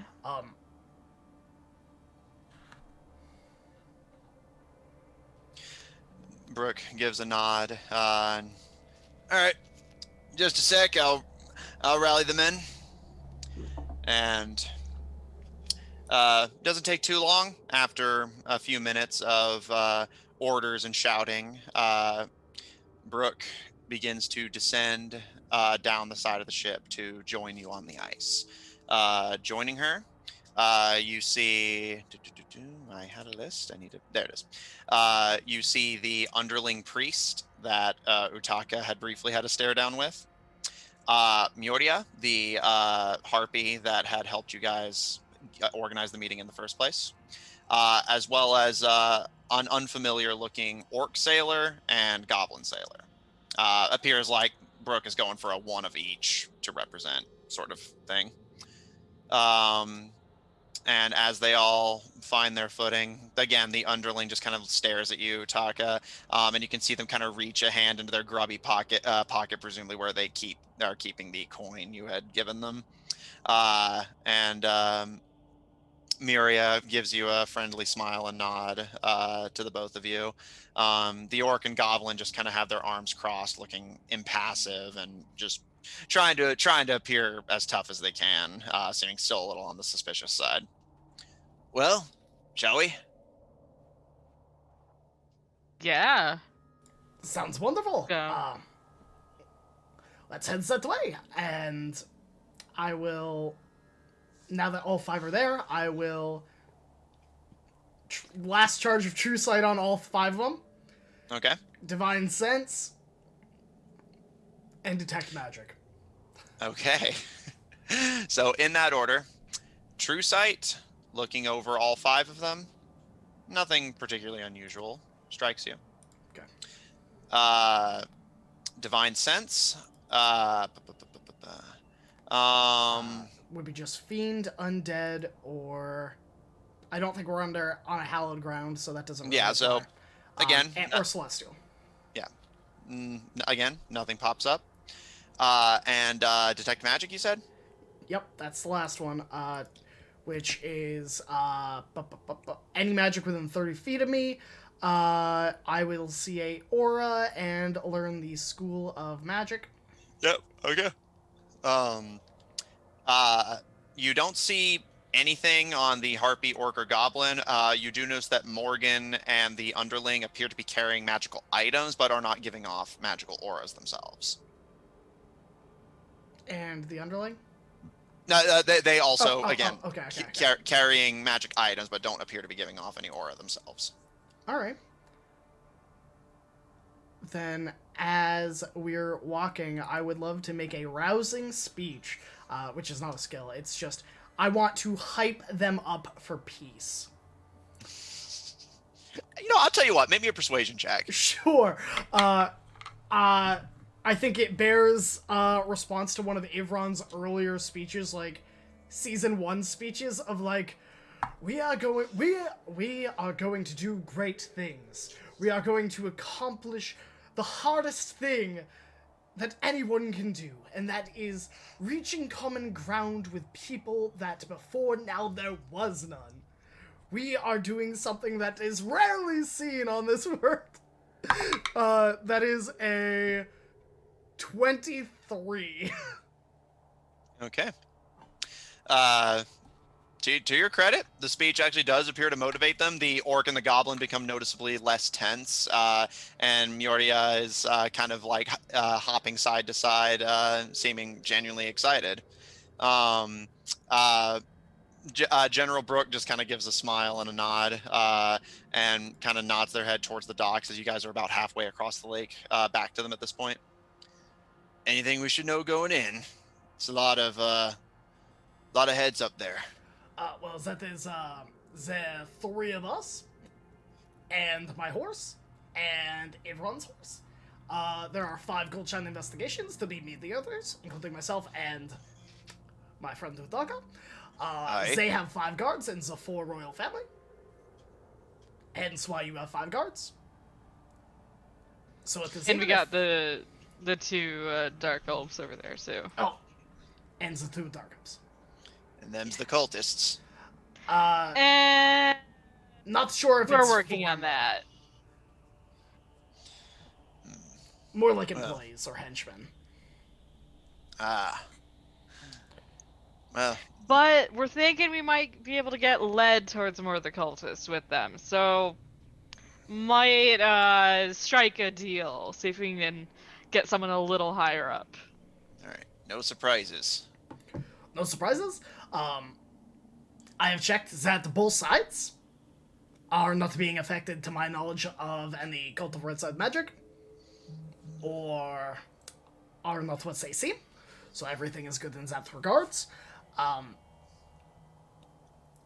However, that can't account for bribery, coercion, or blackmail. So if someone on either side turns or tries to initiate a fight, assumes that they are working with the Cult of Red Side and not necessarily a racist. If they have an agent embedded this close to the royal family or is this close to you, that disrupting this peace would be their best option. Aye. All And right. I've spoken with the guard as well, their captain of the guard as well, so. All right. But I will cast a spell. I will say, but before we go there, for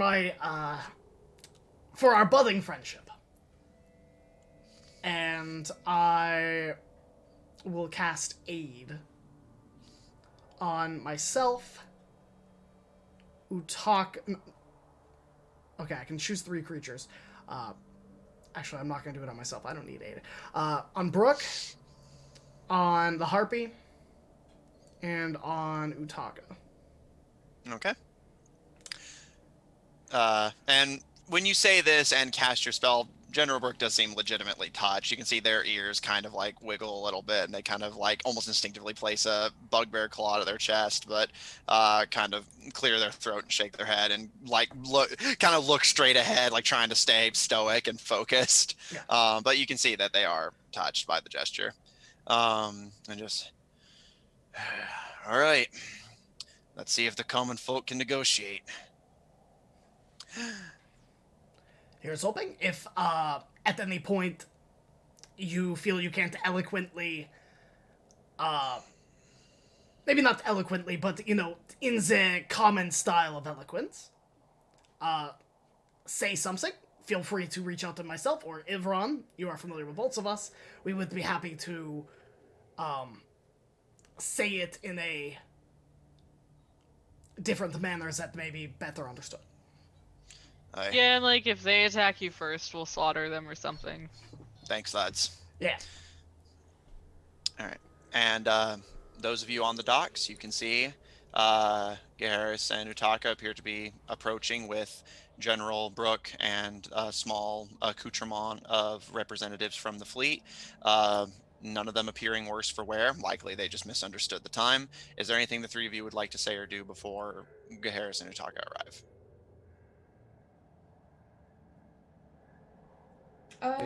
If Ron's butt cheeks are unclenched now. About it. Israel will turn to say, looks like it was just a small mix-up with timing. They'll be here shortly. You can see the guard captain kind of visibly just roll his eyes and kind of like give a small huff, but Sergeant Pierce just kind of elbows him and just manners. Rhea senses Ivron's unclenching. It's one of his druid senses. You can see the royal family immediately looks more tense and nervous, less out of a like apprehension at them and more like things are about to get serious, so we have to focus and our lives hang in the balance. But the Duke and Duchess, to their credit, look to each other, hold hands, and breathe deeply as they start to approach the dock. And their daughters join hands as well and begin to walk in tow behind them.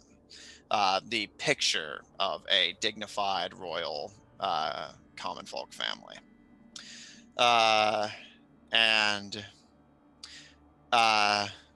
as the royal family approaches, the youngest of the daughters kind of glances to you, Ivron, since you mentioned that you were on the docks as well, and kind of gives you a somewhat nervous smile as she holds hands with her sister and just, here's hoping your friend was right and that the Undercommon can negotiate.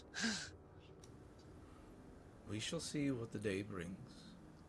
know that I have confidence, and he'll give her a little boop on the nose and maybe cast a little heroism on her.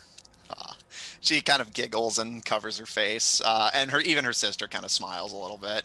And both of their spirits seem a bit brighter, and they go to stand alongside their parents, both parties hand in hand, as they watch the approach of their longtime enemy of war coming to the negotiating table for the first time, as the party oversees the first peaceful interaction, or so we must hope, between the Emelian Empire and the Bluefield Alliance. And we're going to take a quick break. Oh boy, I'm not stressed at all. But we will, how many minutes? 10? 10 minutes? That seems fair. You know what? Let's make it an even 12. That way we come back at 10:10 Eastern Standard. So that's 10:10 Eastern Standard Time. 10:10? We will be back in 12 minutes. Don't go anywhere. We have so much more stuff for you. Get some water, get a snack, stretch, do what you gotta do. We'll be right back. So, until then, we'll see you in 12 minutes.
Hello, everyone! I hope you didn't miss us too much! We're back. Surprise! We're on time. I know, that was the most surprising thing we have ever done. Bet you didn't see that coming. All right. Are you guys ready to help negotiate the peace treaty of Jor? Yes. Should we roll initiative now or later? Later. There's a political battle, but not in the literal sense yet. Yet. Yet. Technically, if you think about it, like Robert's Rules of Order is kind of an initiative. That's pretty good. It kind of is. I motion. I second. Objection. Overruled. Bring to a vote. All right. As the expanse of the now frozen shores of the eastern Lake of Mazai surround you, the snowy, blizzard-ridden town of Jor overlooking the slushy shores of the lake. Bluefield Alliance of bugbears, orcs, goblins, harpies, and underlings on one side, and humans, elves, Cambion, Genasi, and Asimar on the other. As the Duke and Duchess approach with their children in tow, and General Brooke breaks a bit away from her posse to step a bit towards them, her expression visibly kind of hardens and stiffens, while the Duke and Duchess are kind of visibly like getting a bit uncomfortable. And as the two sides just stare each other down, the sailors of the Bluefield Alliance just kind of like scowling at the Emelian soldiers and guards who just simply scowl in return. Silence beyond the rush of the freezing wind overtakes the docks for a long moment.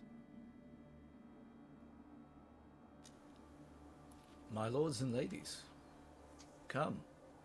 We are here to negotiate under peace. And if Ron will, I don't know, pull out a barrel or some sort of hard surface nearby to act as like a table. Yeah, easy enough to do. You're on the docks. Just grab barrel, get some of the snow off, and plant it down. Easy enough. Who forth would speak on behalf of Lady Onvile and the Bluefield Alliance? General Brooke gives a sigh and steps forward, placing a hand over their heart. That would be me, General Morgan Brooke of the Bluefield Alliance, second in command to Lady Onvile. Ron gives a bow and would turn to the other side. Who here speaks on the behalf of the settlement of Jor in the Emelian Empire? The Duke and Duchess step forward hand in hand.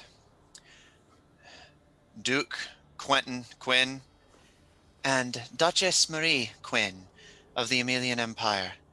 The Duchy of Jor is here to negotiate a ceasefire and, if necessary, a surrender if it means the safety of our people. And both of them, after a moment of hesitation, give a bow to both you and to General Brooke. Brooke seems a little taken aback by this, but gives a kind of cautious, kind of visibly suspicious half bow in return. Ron returns the bow. And as such, draws out the documents and states that, shall we begin? Both sides nod, and the Duke puts his hands together, finally removing a hand from his wife's, and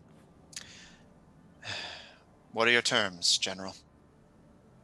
And you can see General Brooke kind of glances to you, Ivron, and seems to be giving you the opportunity to give the terms first if you prefer, but does seem like they're willing to speak if you'd prefer not to.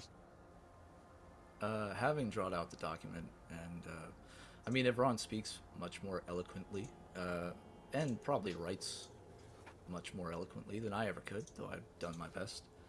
Um, he would state that the documents drawn up seems to be what, in general, was agreed upon, in that the first document is a ceasefire in which neither side, or both sides rather, agree to neither attack nor injure nor reinforce, as it breaks the spirit of the treaties, and that it will last for a duration of a month, or at least until the official date of evacuation for which the purpose of this treaty has been struck.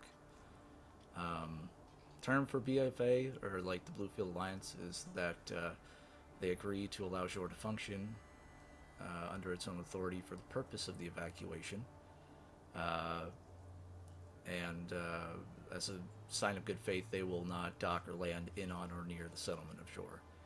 Um, for the part of Jor, the settlement of Jor, they agree to relinquish all naval authority on the Lake of Mazai and to close down their dock and ports, acting as like a no man's land or a neutral zone.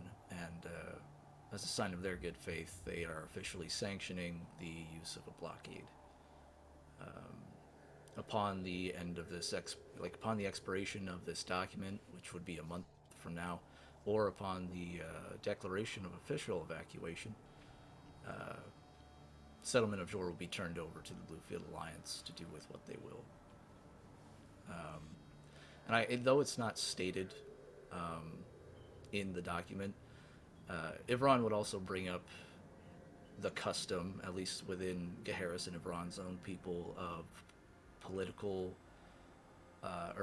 political hostage exchange, to ensure that both sides are ensured that the terms are agreed upon. Is any of this to your unliking, my lords and ladies? The Duke and the Duchess look to each other and would our entire family be forced into their custody, or must we give up one of our own? If I may, again, the custom is for an equal amount of political hostages, but in this case, I would state only one of you and your family need to go.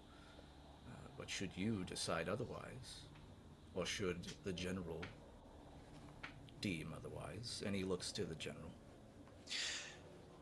General Brooke, for their part, has a very different expression than what you're used to from them. General Brooke, since you saw them at the Siege of Velbright, has always carried themselves with this air of like, they don't seem like the brightest crown in the tool drawer, but seem like they're genuinely loyal and at least have a competent understanding of combat and battle tactics, but don't necessarily seem super savvy outside of that. But beyond that, they carry themselves with this kind of down-to-earth casualness and brashness that has completely gone away in favor of this deeply cold observation of the imperial family. And the general's silent for a long moment, but after a moment of consideration, the terms is fair. You give up one, and we'll give up one of equal value in turn.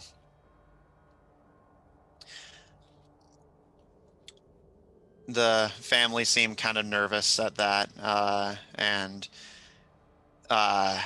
at this point, their daughters stand alongside them, and the older of the two speaks up.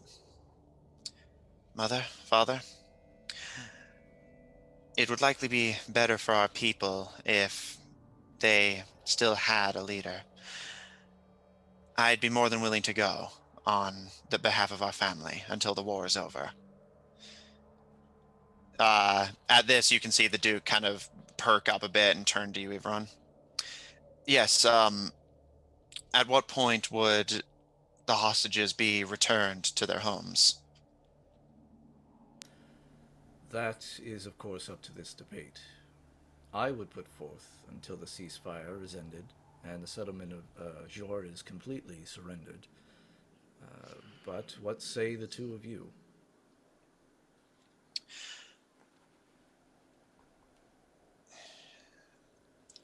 There's a pause, and both sides consider, but after a moment, as long as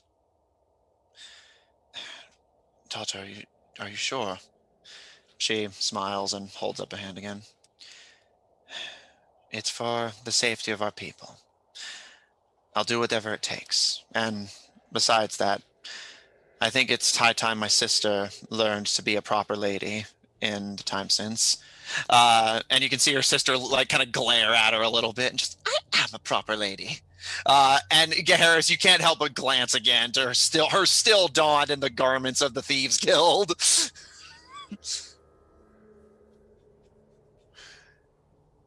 And perhaps our allies and my sister are right, and this will give us a chance to witness the negotiation capabilities of the Bluefield Alliance and its members. The general kind of scoffs a little bit, and I suppose a month is fair. But I'll be expecting that hostage back in one piece. No cutting his ears off or nothing. I can assure you the nature of this negotiation is for peace. No harm should come to either party. And he does motion his head over to the young lady as well. The older of the sisters gives a deep bow, and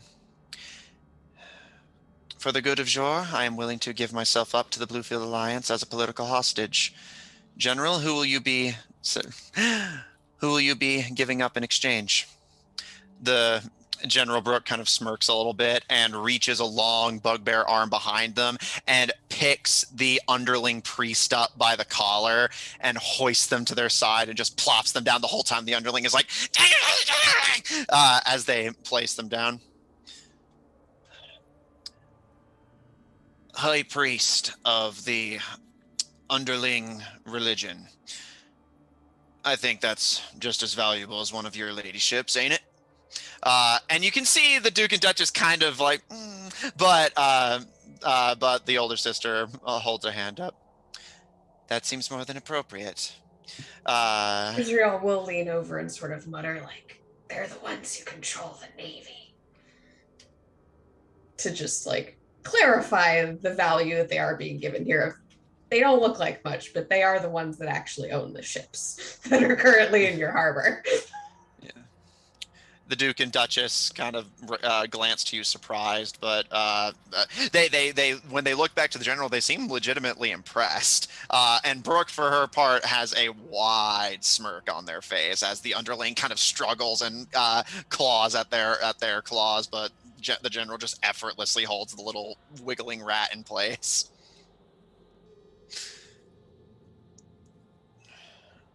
All right. Trade of hostages. As long as they're in one piece, we switch them backs in a month. At which point, you get off my land, and I take this city for myself. The Duke and the Duchess frown, but as agreed, General. And you are not to bring any harm to this city or intrude upon our land until the treaty is expired. Your land. Right. I beg your pardon? Well, about that, see, we was here first. You're trespassing. And we are being kind enough to eat our young. Come. This is moot if we stand here all day and talk about histories. We have agreed, yes, on the terms of this treaties. Perhaps it is time to sign. And Ebron will pull out a quill and ink. The two sides glare at each other for a moment, and the Duke and Duchess look to their daughter, who takes a steadying breath and gives a nod. Where do I sign? There are like 3 or 4 lines on each document, as he did do it in triplicate. So he'd point, and then handing the quill to the general. The general takes it, and their writing is a bit on the sloppy side, but they manage to spell out their name. And at this point, the underling starts to try and kind of like slink away, but but Brooke just pulls them back in by their tail and forces their head to look at the paper and just sign it, or I'll make you. The underling kind of like, but kind of takes the quill and just starts scribbling down. And as this is going on, I would like to take a look around. Not entirely on everyone at the docks, but if there is anyone on looking outside of our vicinity. I think my hand is on my blade, and I think I've got my shield strapped on. But I'm looking to see if there's anyone scoping us out, or if there's any movement or any ambush being prepared by, maybe the Cult of Red Sight. Yeah, just as an example. yeah, for example, I mean, it could be like the Thieves Guild, it could be the Pumpkin Theory. We don't know. I'm just saying there's a wide array of terrible things that can happen. That's valid. Make a perception check. Sure. Nat 20, for a total of 23. Okay. Hand on your the hilt of your blade. You take a look around. The settlement, other than the occasional patrol, does still appear to be deserted. You are confident that nobody is scoping out the meeting, at least not in a way you can perceive. But honestly, the lack of Children of Red Sight presence is unnerving you more than anything. And you turn your attention to the 2 dark elves, who appear to be in kind of like hushed conversation with Sergeant Pierce. Since they are not actively part of the negotiations, you can see the 2 dark elves just kind of chatting with them. And Sergeant Pierce, for their part, actually does seem to be maintaining a legitimately respectful decorum about them as they talk to the 2 of them.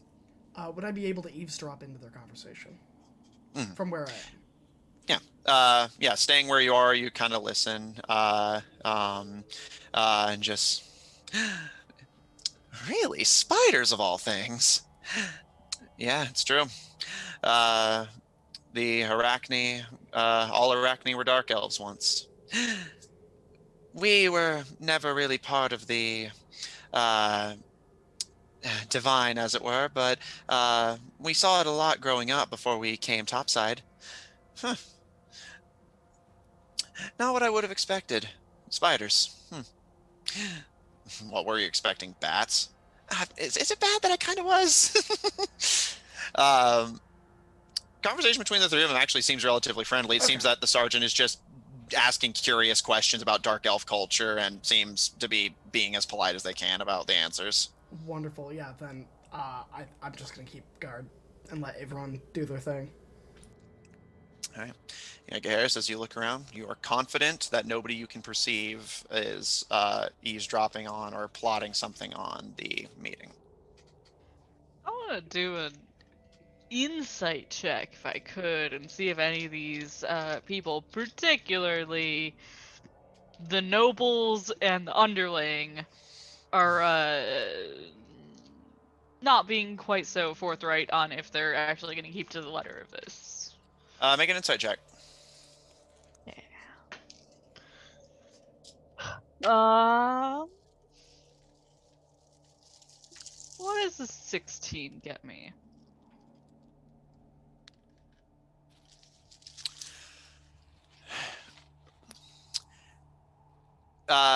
Looking at them, the nobles, for their part, especially the daughter, do seem legitimately like they intend to, as far as you can tell, they intend to follow the treaty. Looking at the general and the priest, however, the priest, for their part, you honestly can't really tell if they even understand what is being negotiated. And as they kind of like scrawl their name on the treaty, you can see Brooke is just smiling widely. So you get the impression that the underling doesn't necessarily understand what they're signing, but is just signing it anyway. Whether Brooke will attempt to clarify it to them, you're not sure. However, what does catch your attention is as Brooke watches the underling sign the treaty,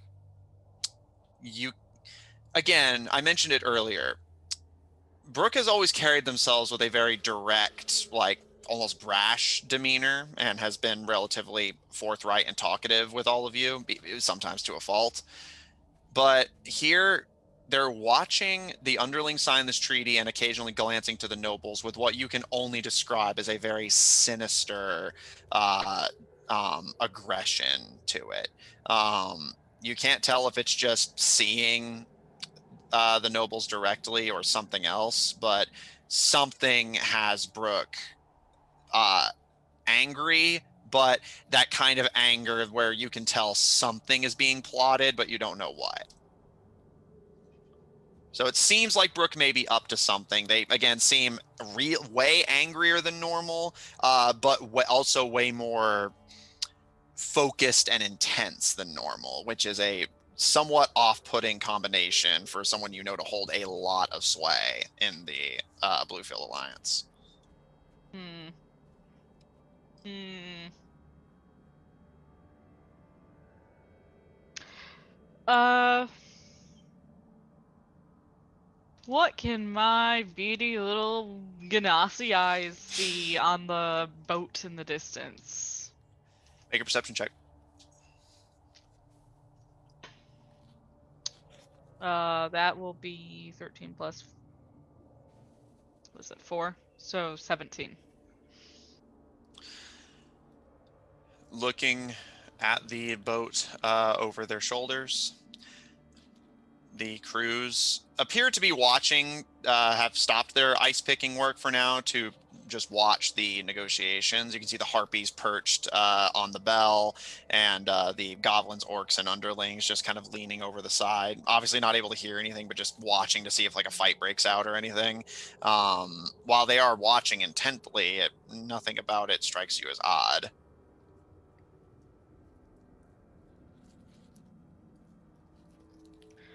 I'm gonna slide over next to Israel. I'm kind of like lean in, like, I don't like this.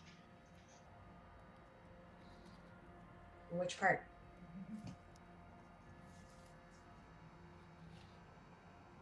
It's going too smooth. This ain't gonna keep going smooth.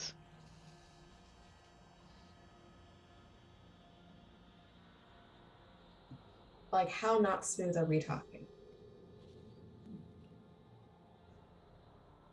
There ain't no way they're all, like, good with this, right?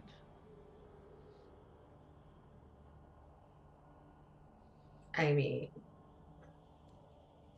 and she looks to Brooke and to the underling herself to sort of, I guess, judge the situation. So I will also roll insight in that case, correct? By all means. Cool. Okay, that is insight 2. That's an 18. So You start to pick up the same vibes that Utaka had. Brooke is way more aggressive than you've ever seen her, and the underling seems completely ignorant of what's actually being discussed. You know they are capable of understanding common. They held a conversation, albeit a short one, with Utaka, but it seems like they're ignorant to the specifics and don't seem to be reading what they're signing. And Brooke is just like basically Brooke's eyes are darting from the underling to the Duke and Duchess with this, again, this just cold, aggressive smirk. The kind of smile you give whenever you watch somebody you hate like hit their head on something.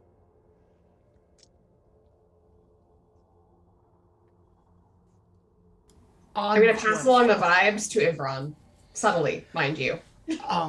Like muttered in the air, like the vibes are not, they're not passing the vibe check.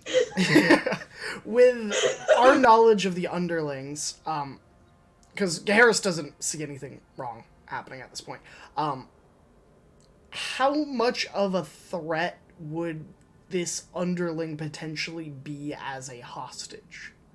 Because I think Harris's route of thought is hostages should be relatively harmless.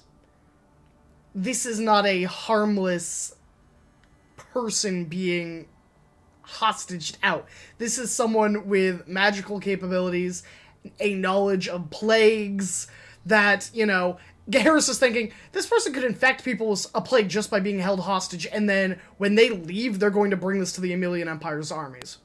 Literally, they would bite someone and transmit at least, I think, 12 separate diseases.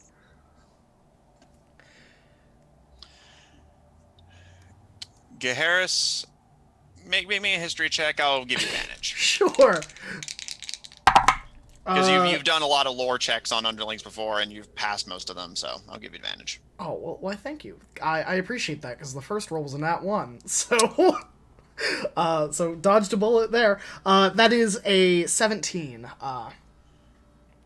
By your understanding, it is very possible that, yes, this underling could make for a very, again, potentially very dangerous hostage. You know that underlings in and of themselves, you're not necessarily worried about other underlings, basically their reaction, as even though this person is a priest, underlings are so opportunistic and typically selfish in their culture that you imagine, honestly, from if the stories your father told you about them are true, it's more than likely that when the crew on the boat hears what happened to this guy, if he gets turned in as a hostage, they're just going to celebrate and someone's going to try and take his job. So you're not too worried about there being a response from the underlings per se. But yes, you do feel like there may be some concerns. It seems like the underling is not aware that they are agreeing to be a hostage and may potentially panic if nobody explains the situation to them and interpret being captured as a hostile action. And with that, know that they understand common, correct? They may just not read it. Yeah, and it seems like Brooke is kind of rushing them to sign it quickly without paying attention. Okay, then I think Harris would hold a hand up at that point, and if I may, if it is all right, does everyone understand the contract that is signing? Yes, of course. And then I will look at the halfling, who is probably drawing, like, smiley faces and rats, like, in the margins. Well, yeah, he is writing out his name, which I will say, as you kind of glance over his shoulder, you see that they sign their name in common to their credit as Priest Skitscat. High Priest Skitscat.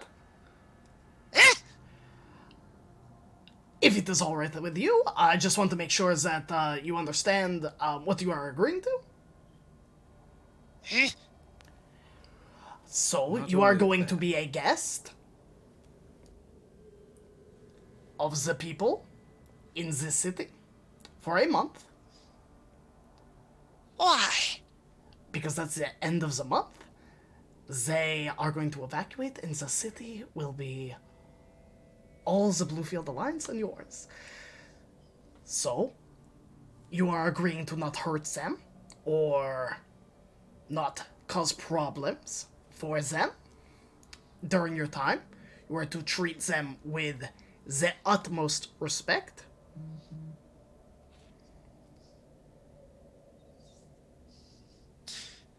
They kind of look around, seeming kind of irritated, and look up to the General Brooke, just kind of towering over them, and I didn't agree to treat them with respect and not hurt them. And you can see the Duke and Duchess kind of visibly flinch, but Brooke just kind of and like grabs them by the head and like makes direct eye contact with, like, holding their head in place, and just, "Oi, but you're going to anyway. Or I'm gonna use your pelt to wipe my unmentionables. Understand me, rat? 1 month, and then we'll come back for you. Maybe, if our boat's in the area. How about this? Sorry, haven't introduced myself. Utaka, and he kind of like does like the most awkward flourish of hands. This is a charisma +0 dude being like, "Hey, Hey, hi. Sorry to cut in here. hi." It's the sorry to Captain cut Jack in Sparrow here." bow, though. Yeah. No. Oh no, It's he has the, way more hey, charisma. Zuko here. Hey. I know I've tried to kill the Avatar a few times. So we're planning on being here in town for some weeks anyway. Got our own business going on. Let me make y'all a little more comfortable. I'll stick with him. Make sure nothing happens. At this, you can see the underling kind of perk up a little bit, and their ears kind of twitch a little bit, And Utaka flashes him this wicked grin. which the underling returns and gives you a wink. And Utaka's like gaze like hardens a little, like, okay. Play nice and with the Emilians. Yes. That's better. I don't know if that helps you guys. And he's gonna like look at the royals who he's referring to as you guys. He's like, all good? Will him and his wife kind of look to each other, and they seem like they're both thinking something that they're not quite sure if they should vocalize, but thankfully their youngest takes the pressure off of them. He should probably have a bath first. You can see the underling kind of visibly panic and look around before looking to you, Taka, like making a sort of like, help me.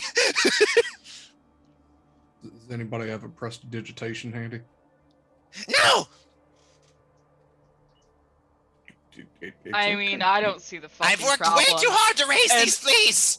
Utaka's going to gesture to the water and shape some of it up, like this cold water, and like send it towards him to douse him. And that's how negotiations ended. Yeah, hold on a I second. mean, they already signed everything, so Yeah. technically negotiations are over. And technically, we aren't part of the negotiations in regards to hostilities. Yeah, and you guys told basically everyone if shit gets hostile, assume they're a cultist. But would they assume this is... Everyone heard that Yeah, this is I just would giving a assume bath. they would be like, ah ha ha, it's a joke, because we said take a bath. Okay, good job. I'm excited. Okay, good. Here's your copy. Here's your copy. We're all good. Everyone leave. Yeah, drop in darkness, no one knows what's going on, panic! Panic. Literally, at this moment, Garrus just drops a glow of darkness. We all scatter. Scatter! No one is here.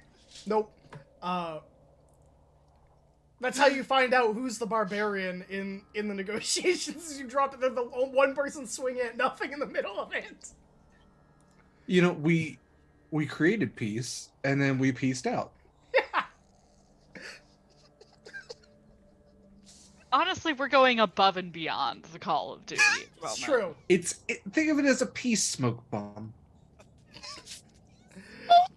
Peace. The Inhale the celebratory smoke of bomb. peace. Oh my god. The underling, Spell, aren't they? yeah. Well, there's nothing I can do with that. I can't counterspell. I have the counterspell alcohol, but I don't know if I can uncork and chug and spit it in its face in enough time. Just be like, no, we don't cast spells here. Israel should have a scroll of counterspell. You should. Do I? I got a whole bunch of scrolls at one point that were all like warlock spells. And the only one I handed away was the one I gave to Tails. But Utaka can't use the rest of them. Oh, I don't know if you ever actually handed Oh. them over, but I'm perfectly fine with him having handed them over off screen at some point. Yeah, that's fine. And Yeah, I because have like he them can't now. use them, so. Yeah, so I guess in that case, if I have a spell of counterspell ready, I Yeah, use me it. too. Do we need to do an order of operations and roll initiative? Okay, so yeah, Utaka's going to cast the Shape Water. The Underling is going to attempt to cast a spell at Utaka in what it perceives as self-defense. Israel, I will allow you to use one of your counterspell scrolls if you wish. I absolutely would. See, you watch as Utaka is positioning the water, the Underling goes for their bird skull staff and starts to level it at Utaka. Thinking quickly, you reach into your bag, pull out a scroll, and it fizzles away into fire in your hands. And the Underling staff just kind of shakes loosely, and Utaka, your wave of water hits them. Calm down, Sparky. It's just water. As the water douses the Underling, you all watch as it starts rolling around in the ice, just letting out these like and like just starts like curling around and like kicking its little rat feet in the air. Utaka looks down at it and says, "That's a little much, don't you think? All you need to do is bathe." And I would like to cast command on the word bathe. That's a wisdom saving throw, right? That is a wisdom saving throw. This was going so well. I know. I haven't decided at what point Gaheris intervenes and goes, Utaka, you are not being professional. Whenever he wants to. I know, but I haven't reached the threshold because he's also like, he's like, I hate this thing. Utaka hates him too. He's gonna enjoy this month with him. And This is a preliminary round of what it's gonna be like. Kind of seems like everybody hates him at this point. He fails his saving throw, and freezes in place before skittering over to the freezing cold, slushy coastline, which is the only real source of water he can reach in the immediate vicinity, and starts to attempt to bathe himself. How long does command last? It's like a round. Well, until my next turn, I think. I'll say Gaheris and Ivron and Griaz. Do the three of you want to do anything at this point? Yeah, I looked at Griaz, I think, what is Griaz's reaction this entire time to everything? Just like he was behind the whole like you need to clean up. He was just thinking prestidigitation, not make this thing jump into the freezing surf. Yeah, like Israel is also like not super okay. She's like looking after him. I'm pretty sure that's not okay. Like the one slash is probably fine, but I'm not. And she like looks to Grace like, you? Yeah, hang on. That barrel that Abram was standing on, was that empty? Is there an empty? Well, they're using that as a essentially table for the document. Okay. But I will say you can go like onto the dock and like grab another barrel if you want. Okay. Utaka's just softly laughing to himself. Just empty barrel. He'll bring it onto the land, and he's just gonna cast. What's the spell? Produce flame, and he's gonna set that on fire just so the thing has somewhere to dry off. And then he'll just kind of like go and pick it up and just kind of like ring it over the fire, shake it out. All right, and it probably smells like a wet rat. Yeah. So he's gonna be druid crafting to give it like a slightly floral smell, hoping that it's not like when a teenage boy puts Axe on instead of deodorant. It's just the mixture of smells. Like, Febreze only goes so far, but this is like magical Febreze. So he is just trying to like dry out this thing without getting clawed up too much. Okay. Oh, Real quick, Ivron, what are you doing? Let's say in this moment, a flash of light crosses Ivron's face as he turns and gives a glare to everyone involved, and in a very commanding voice, tells Utaka to go retrieve the hostage and to get back in line. This air about him changes suddenly to no longer wearing the demeanor of a humble diplomat or even a reluctant GSI captain, but now standing tall and proud is a son of the noble Lord Danahir and an heir to House Blackmont, and he is not fucking around. As he thinks this is a hostile action and could clearly fuck up everything that they've just done. Disappointment vibes. All right. The Harris underlings is just like, man, for once it wasn't me. The underlings have had the bell of fear, the bell of love. Now Ivron introduces the bell of disappointment. Gong. Utaka is usually a lot more scared of Ivron's disappointment, but this time he doesn't seem too phased. He'll go over and retrieve the underling from Griaz when he's done wringing him out. Yeah, I'll say, Griaz, make me a grapple check to see if you can keep a grip on this struggling little rat priest before. What is grapple? Is that just strength? You have to use your athletics. He can use his acrobatics if he prefers. Okay, all right. It's a 17 for me then. It's athletics.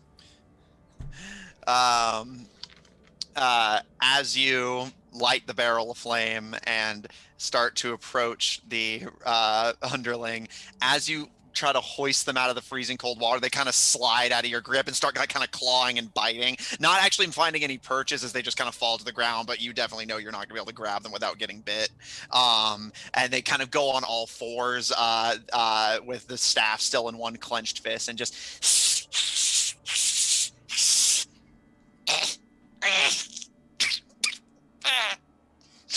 freezing cold, soaking wet. Hey, little buddy, I'll try to say this in undercon. Hey, man, I'm just trying to get you dried off. I know it's got to be dang cold. I'm just here to make sure that you get dried off proper. All right, so let's go sit by the fire, you and me. Not going to be any more water involved. I apologize about that. Please stop hissing at me. They kind of gurgle and sneeze a little bit, and they kind of stare at you for a moment before they say to you, not in Undercommon and not in Common, in Druidic. They say to you, "They killed my fleece." We'll get you more fleas. They're all right. They come back. I'm not worried about that. All my lice. You had both. That's impressive. Okay, well, let me tell you this. It's winter time. And, your fleas and your lice, it's a circle of life, right? So, you speak the language of druids. You know that there is a season for all things. So let's let bygones be bugs. And we'll just, after this month, get you all the bugs you want. All right? They could live all up in you. Make me a That's persuasion part of the deal. check. Yeah. 10.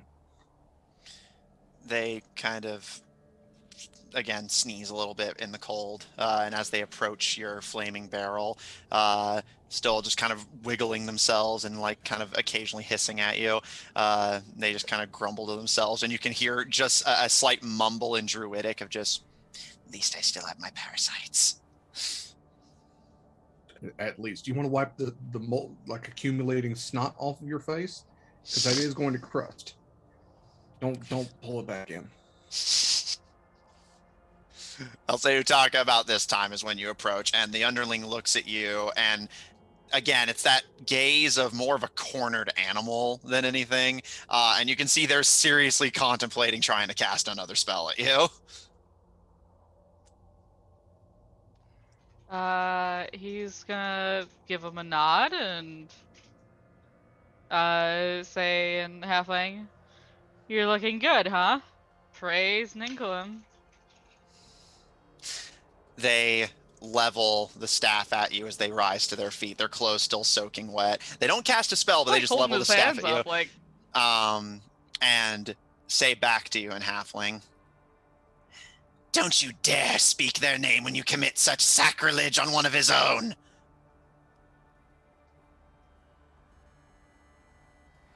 At this point, I'm gonna get between the two of them, and I will say, "How? About Utaka, you go that way, and I will escort the hostage. Where would you like the hostage escorted? Because I'm going to take them now before they are out, and they were warm. Griaz and I can take them. And Israel, perhaps you can take Utaka to cool off." I do. apologize. There is a moment where she just like looks at you and looks at the water and then looks at you. And then she just like pats Utaka on the shoulder and is like, "Come on." And she's gonna lead him up to the dock. She's like, "Come on." The underling kind of scowls around as they shake themselves dry near the fire Griaz created. And the Duke and Duchess seeming a little perturbed and confused and concerned. I am so sorry, Agressus. Was that question earlier directed at us? Yes. Where would you like me to bring the hostage that will be staying with you? The jailhouse should be more than enough. Wonderful. I will look to the two dark elves and Captain Pierce. I don't know where it is. You are Captain? Yeah, I can take the little weirdo there. I will go with you. If it is all the same. Sure Grizz, thing, would Captain. you like to stay here? Or would you like to come with me? No, I'd like to make sure that this smelly little weirdo goes where he's going to be comfortable. Wonderful. So we will go. Sir Blackmont, we will return post haste. As you guys start taking the underling away, and Israel, you start leading Utaka onto the dock, General Brooke kind of... Well, I guess I'll be taking my side of the bargain then. Come on. We're going to put you in the brig, little girl. And Lady Quinn, again, to her credit, maintaining poise, gently takes her parents' hands, and I'll be sure to return to you both safely. I promise.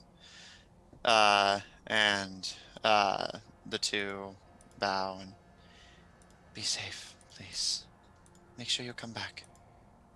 Israel takes this moment to just raise her hand. I would like to remind both parties of proper care in cold weather environments that might vary from those you might be used to. She looks to General Brooke and to the princess, and then from them to the rat thing of like, despite how disgusting is clearly like what her gaze is saying, like despite how disgusting or despite how much you might hate each other, recognize that cold weather needs are different for the thing that you might be taking care of and prepare appropriately. Well said. Well said. I have no intention of breaking the bargain.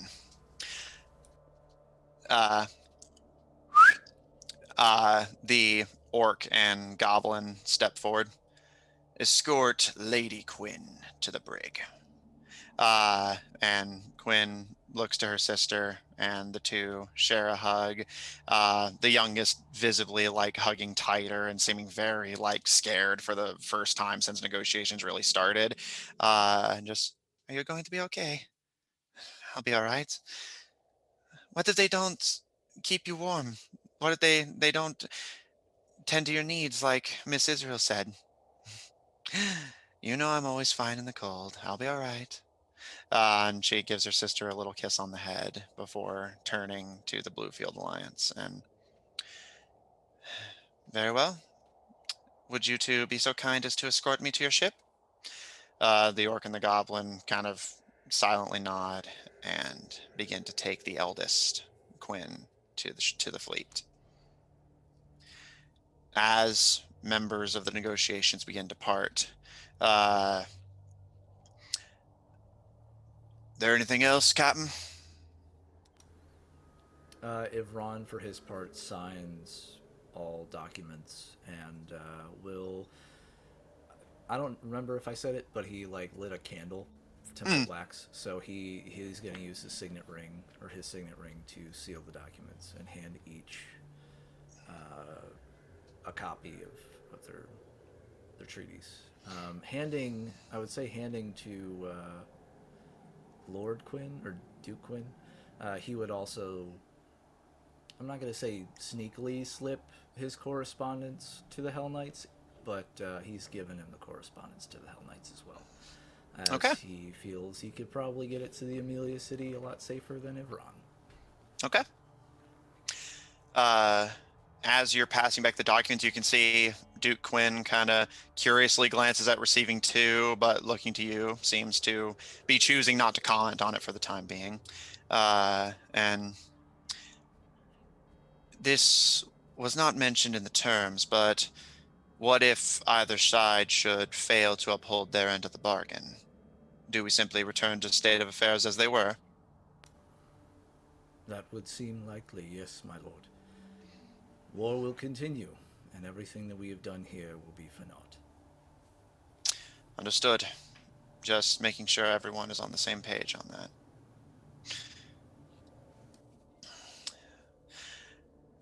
Is that it then? Is the fighting over? It would seem so. Right then. I'm going to go back to trying to get my ship out of the ice. You humans take care of my rat. Careful, he's got fleas and he bites. And with that, General Brooke turns and with the harpy and the or actually, yeah, just the harpy, because since the underling got turned over, the harpy begins to follow. And Gaharis and Griaz, as you guys are helping the guards and Sergeant Pierce escort the underling priest into town, when that whistle rings out, you can see the underling kind of perk up and look over their shoulder, but seeing that there is a lot between them and the general, they kind of scowl and go back to kind of scuttering along mopily between the two of you. I think Hey, this went you, well. you don't. Yeah. Hey, can you stop being a little shit about it? I mean, we're gonna make sure that you're comfortable. You signed the thing. You knew what you were signing. I didn't. That is why I explained it to you. That was after I signed it. I mean, to be fair, you could have rescinded it with all of us there, but to be honest, you are in a rather cozy position to be. If the Bluefield Alliance begin to lose this war, you will be safe. If the Amelian Empire loses the war, you will also be safe. I'm squeaky clean. On top of that, think of all the rats in the sewers you have not met yet. Do they have sewers? In, Augur? Many. Well, think of it, there will be new animals and new, unmentionables? Vermin. Yeah. Hmm. Listen, High Priest. What is your name? I don't even think I picked that up. Scrit Scrat? Was that it?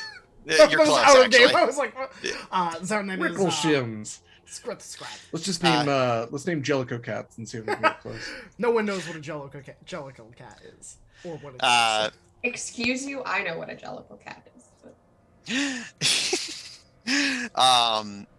the underling looks up to you, Griaz, and kind of perking themselves up and tapping their bird skull staff in the snow.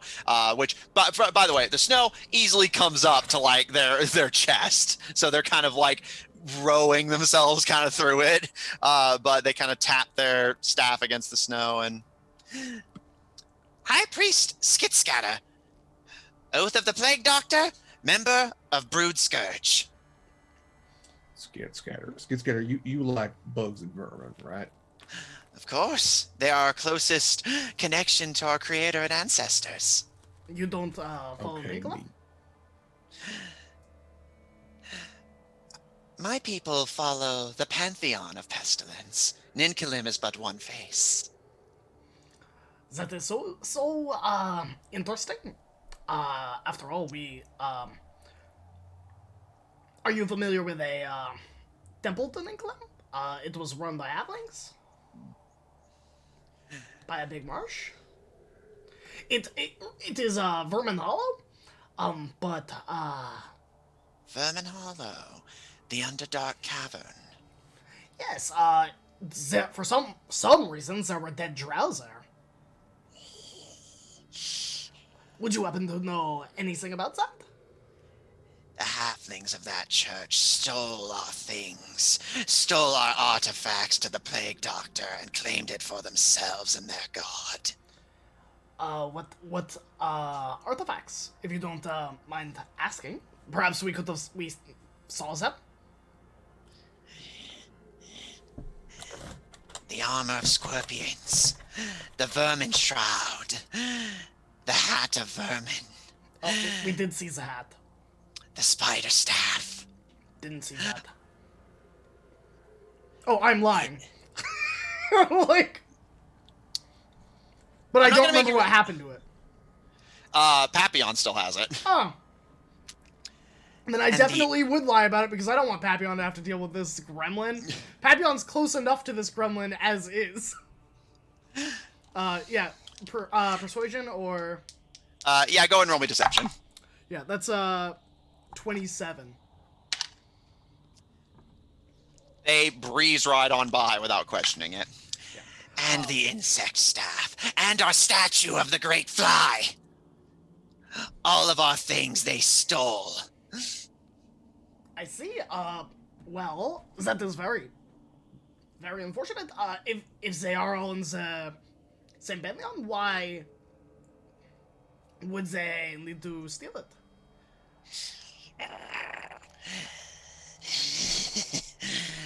Because nobody cares if we get stolen from. It's only theft if it happens to the Sunbloods. That is very fair. Underlings in the Underdark worship the Ebony Fly, and we're a cult and need to have our religion repurposed. Halflings on the surface worship the Ebony Fly, and they're a church that needs to be respected. Tell me, as you are an expert on underlings, as the only interaction I know of in my experience was my father, who fought your kind in a raid. Do you think that there is a path forward in which the underlings need not hide in their burrows or hide in the Underdark, but could walk up among the sun or in the shadows, both, Yes. and get the respect they deserve and all your people should be entitled to, but also not need to raid, steal, or cause harm or pestilence to other people? Of course. Then, if I may propose something, your people are very accustomed to diseases and to poisons and illnesses, right? Of course, Brood Scourge prides ourselves on being carriers of almost all diseases. Then are you also as knowledgeable in their cures? Why? If I was a enterprising leader of a soon-to-be respectable demographic, imagine how much respect and attention and goods would be given as tithes to you and your fly if you were to offer services to cure.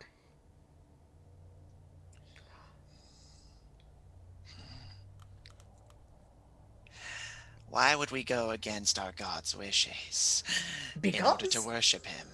because your god will always come up with more diseases to cure. That is the beauty of it. You benefit by removing the curable diseases to allow your god to create more.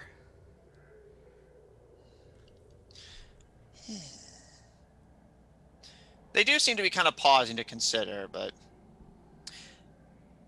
And why not The God simply... giveth and the God taketh away.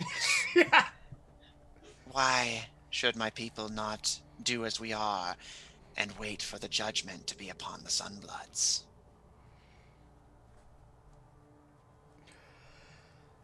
I mean, you could. I'm not going to say you can't, but, Graz, does, in your opinion, judgment and prophecy and the end of all, everyone has their own copy, everyone has their own prescribed idea as to what will come, but if there are 2 days that come after tomorrow, if one of them is positive and one is negative, in which future outcome you wish, then why would you not try for the positive outcome? A outcome in where you get everything you wanted without having to do anything to anyone.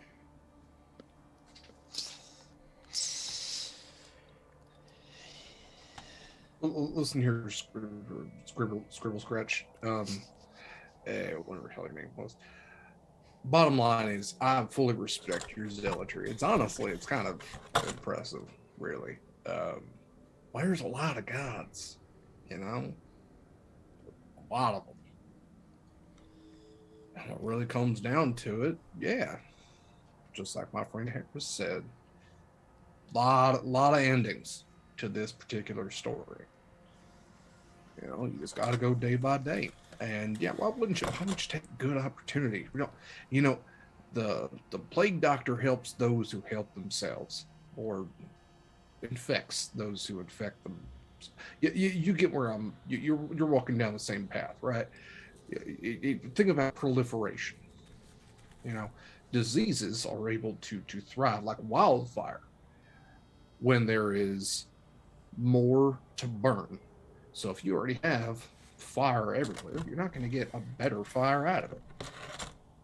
But if you let that fire die down, you get some nice kindling out of it, you can get an even bigger fire out of it later. The hot zone, as it were. An excellent point, Filthy One. I'm not, nope. I bathed like 2 months ago. And the thing that upsets you the most, Griaz, is that he seems to mean it as a sincere compliment. I'm sure he does. I was going to turn into a spider for you to ride, but it's still on the table, but it's on the edge of the table. That's all I'm saying. Gaharis, make me a persuasion check. I'll give you advantage. Sure, I would love to. Well, first one's an out 1. Which is still a 10. Which is still a 10. Only looks up from here. Second one is a 19. +9 for 28. Harris, whenever you finish speaking, the underling doesn't seem particularly convinced, but speaking with Griaz, who they seem to regard as something closer to an equal, whether that's due to their species or due to the fact that Griaz still has that kind of ambience of swamp. It's also because I scared his entire group of people before I left the boat last time and did. Also fair. He does seem to relax, and after some consideration, And with immunities, there comes carriers. Yes, yes. Perhaps I will give your suggestion some thought, filthy one.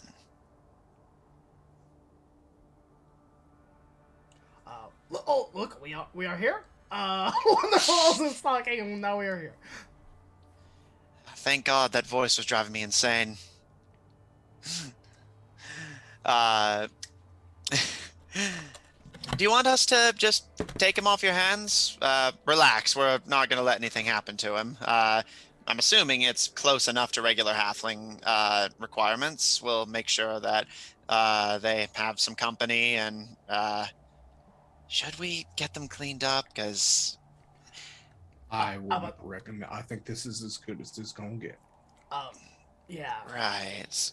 I'll be sure to have my men wear gloves. Just make sure he's got something soft to lay on, and he gets his 3 squares a day. And particular request: don't smash any bugs in front of him. Just don't do it. He probably wants them as pets or keep around him.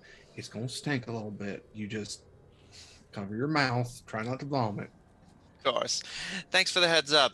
Don't worry. I'll make sure he stays right as rain. And then end of the month, he's free to go. That's the treaty, right? Is that this? And who knows? Perhaps at the end of the month he'll want to stay. Nobody knows. Yeah, well, perhaps in a month the world will have changed. hope. Perhaps in a month a giant dragon may have shown up and we all die horribly. Oh, don't worry, just talking to myself. Oh, look at the time. Well, thanks to the both of you for all of this. I think it's safe to say that our little city would be a lot bloodier if you hadn't come here. That does remind me. Pierre was there when I divine sensed, right? Yeah. Okay, wonderful. Yes, you divine sense after they showed up, yes. Okay. With your troops no longer having to form battle lines, would you be willing to send some of them to scout the city for Cult of Redsight? Members and report anything that they may find suspicious. Secondly, what is the deal with the pumpkins? Oh. Oh, you saw that on the way in, did you? Are they explosive? No. They're meant to be fortifications. Pumpkins. Explain yourself. Pardon? Explain yourself. Well, I'm getting to that. A lot of the mages we had on the front lines were druids whenever the war started. So we learned to take advantage of our natural surroundings to better ourselves in combat. Well, eventually, one of the druids higher up in the military suggested that we start growing naturally magical plants so that even if there was not a mage available to assist us, we would still have essentially a lesser version of their spellcasting. So the druids put their heads together and gave us some magical plants. Sunflowers that can heal, pea pods that can launch projectiles, and these pumpkins are the next step up from the walnuts. They're supposed to be able to essentially act as mobile palisades, light enough to carry, but dense enough that Bluefield Alliance troops would have to take some time to chop them down, and in that time we could organize a defense. Like a sandbag, but pumpkin. And it's biodegradable. I see. That is so clever. Is there a sewer system or a thieves guild in the city? Is that you know of? Thieves Guild. Yeah. Operate in the sewer system. Why?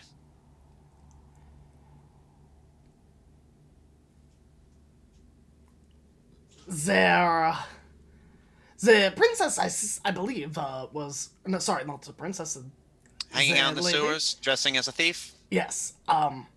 But also, if I wanted to keep a low profile and I was perhaps a cultist, I would probably want to go where the shadiest aspects of society is.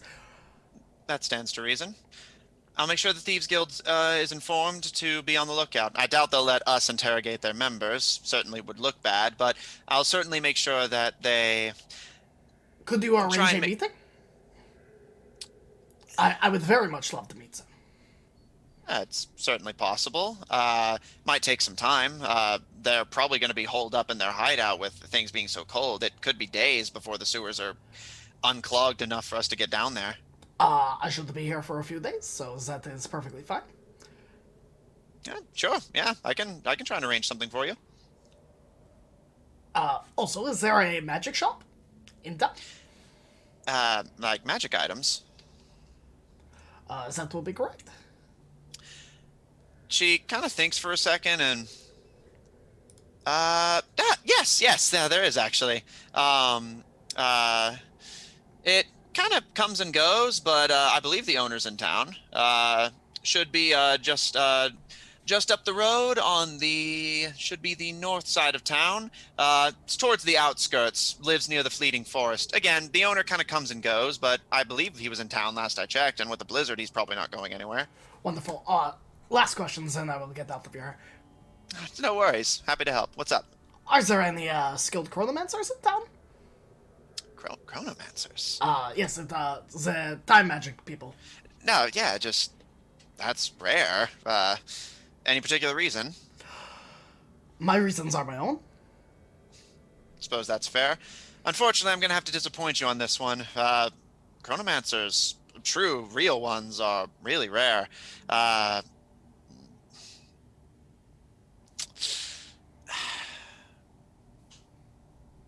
I know there used to be one in town, but I think he moved up to Smythe recently. Yeah, he did. And Do you have his name? uh, what was it? Uh,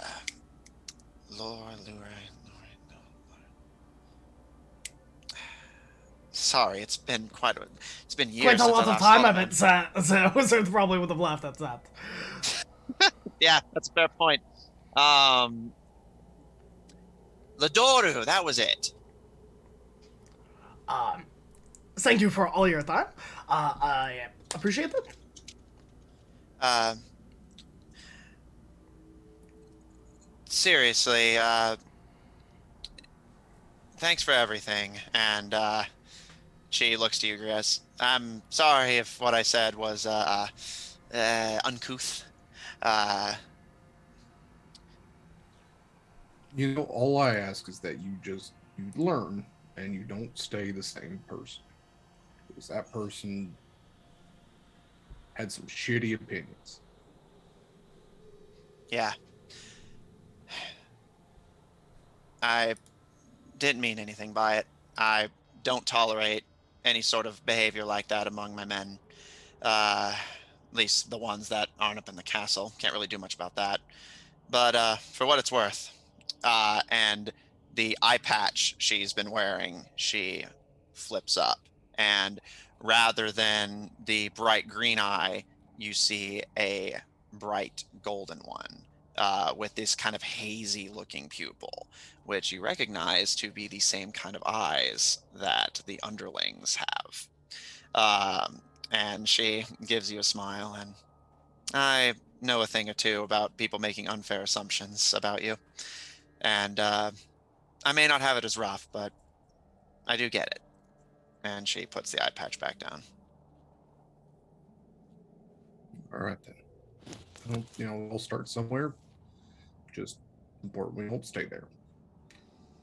And kind of tap her on the shoulder, and then he'll kneel down and get face to face with the stinky little high priest, and in undercommon, like eye to eyes, just, hey, you better behave. All right, I mean it. I mean it. You gotta behave. It's very important that you do. They're gonna feed you. They're gonna let you keep bugs, and they're gonna give you somewhere comfortable to sleep. Can you promise? I got something for you. If you can promise me, you're gonna behave. I swear on my life I'll behave. But as soon as I get I out, I have a feeling from the number of parasites I can see on you right now that is not. Swear on your God, please and thank you.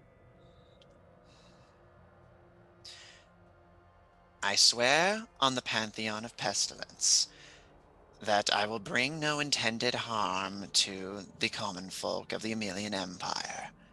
However, whenever the month expires and I return to the Underdark, I will be coming for the Blue One, and I will not rest until they are dragged back to Undermar to be a test subject for the Night Surgeons.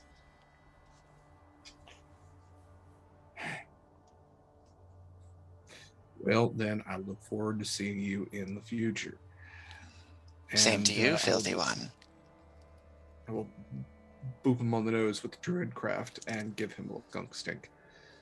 Which he actually does seem to appreciate and kind of like nestles comfortably before kind of griping a little bit, but allowing the guards to escort him in, kind of most of them holding their noses or covering their mouths. Um, uh, and Sergeant Pierce gives the two of you a final bow before joining her troops. Israel and Utaka, anything from the two of you on the docks while Avron is finalizing the peace negotiations? Some low muttered conversations and some malicious glances. Down the way, the four scratches left. But yeah, they are muttering quietly to each other about various things. Okay. Being completely innocent. No Totally. getting involved. 100%. We're not doing nothing. And Avron, with that, the Treaty of Jor is finalized. And for the foreseeable future, the conflict has ended. As General Brooke returns to the fleet, the Duke and Duchess breathe heavy sighs and bring their youngest in closer to them, and with hands on her shoulders and wrapped around her. Thanks to you and your team, Gaharis, for everything. I doubt we would have come to this arrangement without you, for better or for worse. I just can only pray for the safety of my daughter. Pray you can, but I am sure that you will be kept out of harm's way. And no need to thank us. For this, I think, would have happened eventually. You really think so? By your honor, yes, of course. For you are renowned in the Imperial Court and amongst your people to be a good and honorable family.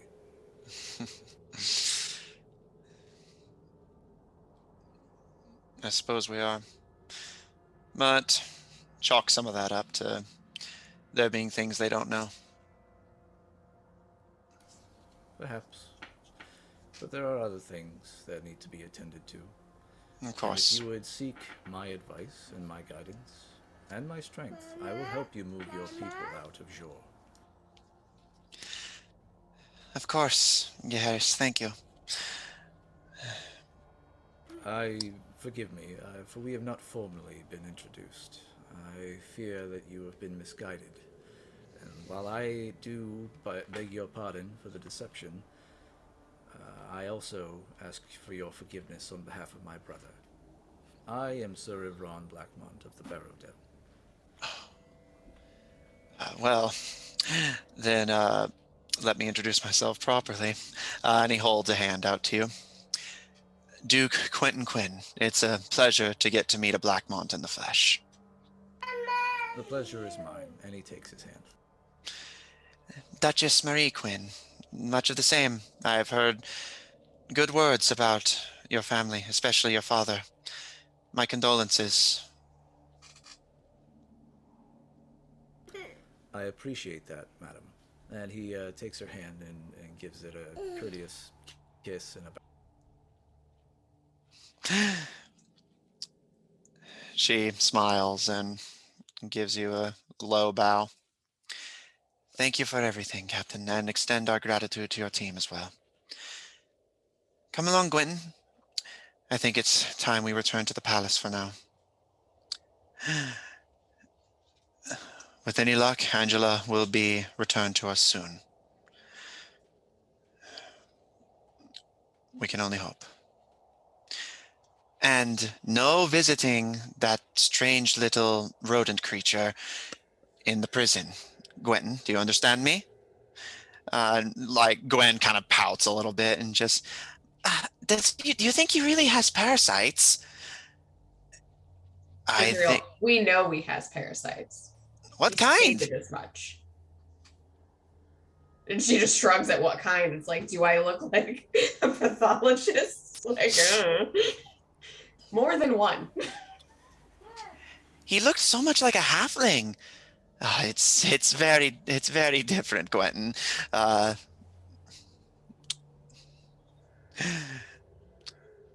And with that, the family gives a final bow to the lot of you and begin to make their way back through the snow-laden town towards their home, leaving the three of you on the frozen lake alone. The burning barrel, signed documents in the hands of the negotiators' participants, and a frozen, quiet town, still bogged down with snow as the town guard worked to set the populace free to roam the streets. Is there anything the three of you on the docks would like to do? I'm gonna go walk and kick some sand over the burning barrel. All right. Fire safety being observed. Of course. I would like to disappear. Okay. For funsies, go ahead and roll me a stealth check. Yeah, okay. That's gonna be an @1, fam. He tries to wave, falls off of the dock. Look, last time he did that, he got above a 30. So Yeah, it had to mellow out somehow. Ivron, as you, I'm assuming you're going to put the barrel back where you found it, being the good boy that you are. As you hoist up the barrel and Israel's putting out the fire, you guys hear a clatter as Utaka like knocks over several barrels onto the frozen lake, and starts just kind of having to awkwardly like doing that like cryptid run into the town before slinking into an alleyway. But you pretty much keep sight of them the whole way there. just like kind of like catching his footing as he slips on the ice. It is not graceful at all, nor is it stealthy, but it is effective. Anything from the two of you before we pan away? Okay. I think Ivron will just give Israel a smile and be like, you know what, good job, everyone, and head back to the tavern. Okay. Gaharis, Grias, anything from the pair of you as the sergeant and guardsmen leave you be for the time being?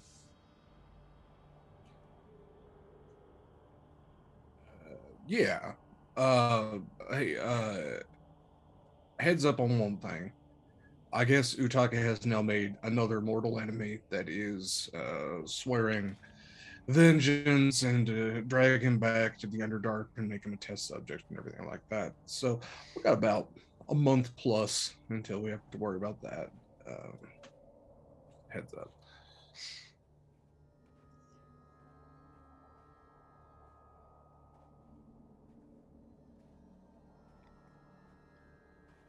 Yeah, probably.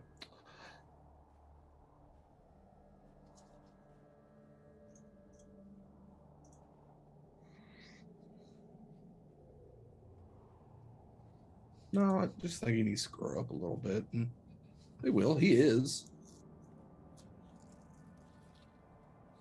Sometimes you do. It's bad yet good advice. Hey, weird tangent side note. Why do you need a chronomancer?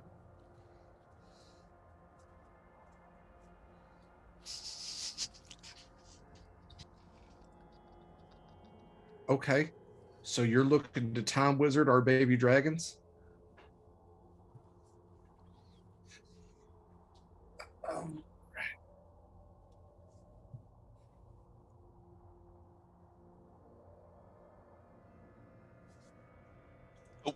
Oh, uh, Graham, there's no sound on your end. Whoops. We do have we do have dragon eggs. Was the first part, and then we may have made the mistake today, and we may need a wizard to send us back to this point. If that is even possible. If we screwed up. You know, I got this fancy belt that I found that helps me go back just 6 seconds. Maybe we could do something with this, send it to the GSIA or whatnot, or have them take a look at what this does. I believe it is chronomancy magic, chronomancical. We should definitely take a look into that. I imagine what you could do with 6 seconds.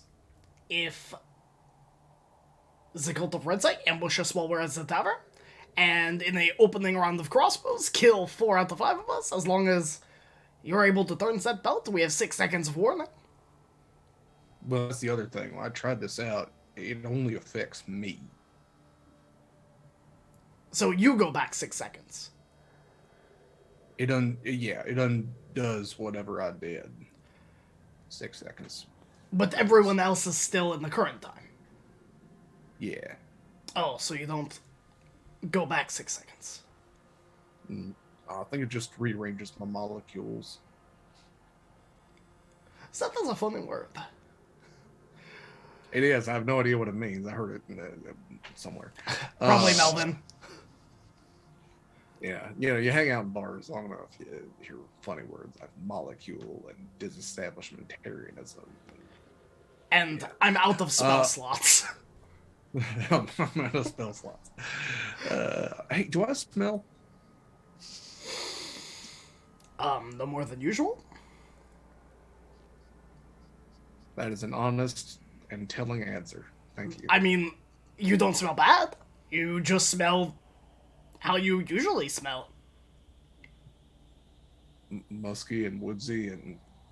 Musky, woodsy, a little bit bugbear. like sweat, and a little bit like blood. I can live with that, honestly. Yeah. But if it is bothering you, I'm gonna open my backpack and pull out the cologne I bought way back during the Mimic arc. Okay. I think I picked up a little bit of that stinking cloud that I used. And I'll spritz. Why is it that Evron always Gria's smells like myself. cinnamon? Hmm? Why is it that Evron always smells like cinnamon? So is that this very clever? Inside of his armor, is there actually cloves of cinnamon? Huh. So can I be like finding entrances into the sewers while they're doing whatever this is? Yeah, don't worry. I was gonna circle back. Okay. But, Just wondering. but it's also There actually is there's a Griaz marker that you might notice next to one of the sewer entrances. All right. Speaking of, Utaka, so as you head into the city, what are you looking for? Surprisingly, entrances into the sewers. What? I know. How could you have guessed?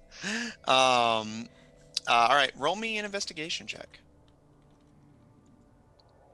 Could I get advantage on this as a fucking street urchin? I think Street Urchin just lets you go faster, doesn't it? Okay, like technically by the book, yes, but I mean like backstory-wise, I fucking grew up in a bunch of like below the main streets. I won't give you advantage, but I'll Sure. make the DC kind of low. Okay, fair enough. I'm trying to get out of the habit of giving everyone advantage all the time because I find that it discourages people from using inspiration. So Well, that's going to be a 16 plus a 0. Nope, plus a 1. 17. okay.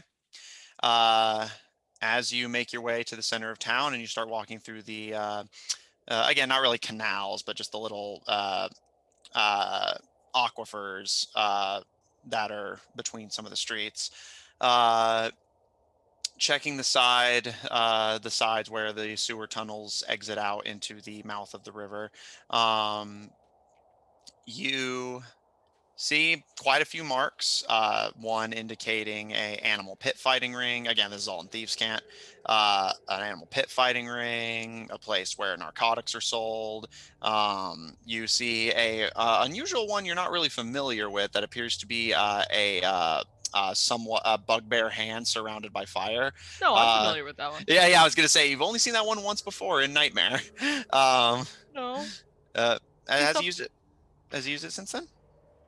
He knows that Grias does that. No. From back in Feel Bright. I thought Nightmare was the first time it came up for some reason, or at least the first time that Utaka saw it. The Griaz mark? I think yeah. that was first time was actually like in the city proper because that's when he was engaging with directly. Yeah, it was before. during downtime stuff. Okay. Yeah. Yeah, right. Yeah, okay, yeah. So downtime, so it was off screen, right? Okay. But yeah, so you see Griaz has left their mark among the various thief graffiti. And as you look around, you don't necessarily see anything that is just labeled main entrance. You know thieves to be smarter than that. However, you do see one of the sewer tunnels has a marker that you're not familiar with. That is the emblem of a rat that appears to be curving around to enter into a pipe. Yeah, okay, I will flick open my switchblade and get to work kind of prying this open so I can slide in. Make me a dexterity check at disadvantage. Okay. Does this need to be like unlocked, like with base? Well, yeah, because tools? bear in mind there's like the grating in the way, and while there does appear to be a place to put a key, from the sounds of it, you're either trying to pick the lock with the knife or just pry the whole grating off with your knife. Yeah, I more meant like picking it. Oh yeah, so regardless, yeah, like Okay. dexterity with disadvantage. Because this is a thieves' tool, so proficiency doesn't apply, and disadvantage because of trying to be artistic, Matt. Do I need to take out my thieves' tools? I will take out my thieves' tools. Okay, make me a thieves' tools check. I mean, you can flavor it as the knife if you want. I was just like, I'm going off of what I'm told. Okay.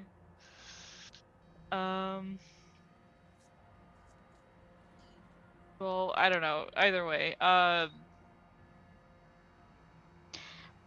the lowest is 18. Okay. Using your switchblade as an improvised pick, you fiddle with the lock for a minute. It's freezing cold out here. Your knife quickly begins to get freezing cold. The lock is really cold, and you try not to touch it with your bare skin, as that could legitimately, with your water genasi skin, legitimately damage you. But you manage to open the lock and let the sewer gate door fall open, allowing you to enter at your leisure if you wish. Okay. Slippity slip slip and close that thing behind me. Okay.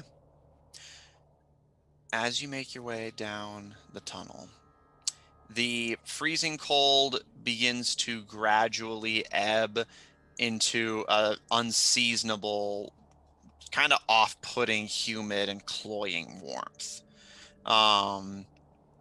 And gradually the stonework sewer tunnel begins to give way to what appears to be patches of dirt and wood. And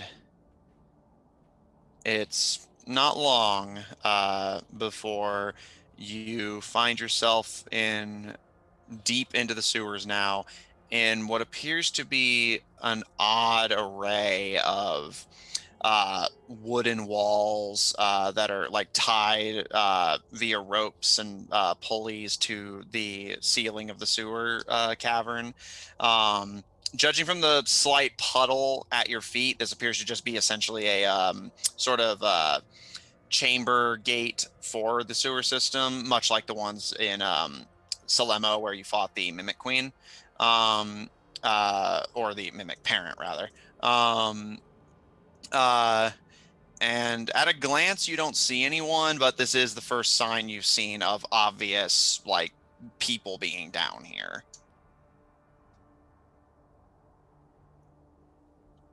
Okay. I mean, he's just gonna try and find, I guess, more signs of thieves' cant down here, and kind of reach up into his hair and pull Garnet free, and drop Garnet onto the ground too, so they can skitter along with.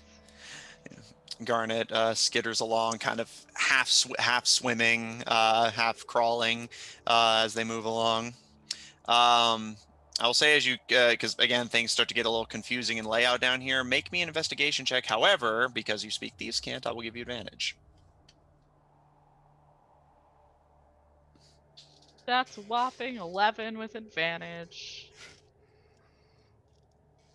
All right. As you explore the this labyrinthian sewer of Jor, while you do see the occasional message in Thieves' Cant, most of it, that at least that you find, isn't necessarily immediately helpful. Some of it's just stuff like drop off here or meet here, basically establishing like locations for like drop off points and pickups, which doesn't help you if you don't know where everyone is. However, while it does take you quite a while, after a bit of wandering through this constructed maze, you manage to find your way to another tunnel with, on the inside part of it, is the Thieves' Cant marking of entrance.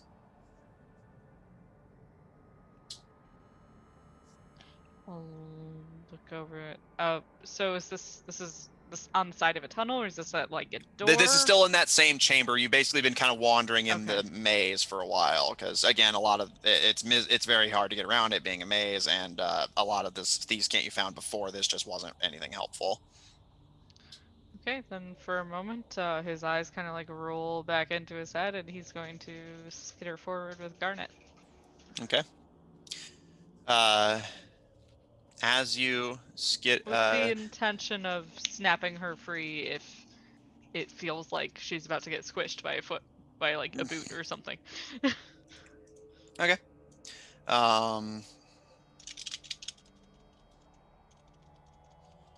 Just double checking something real quick.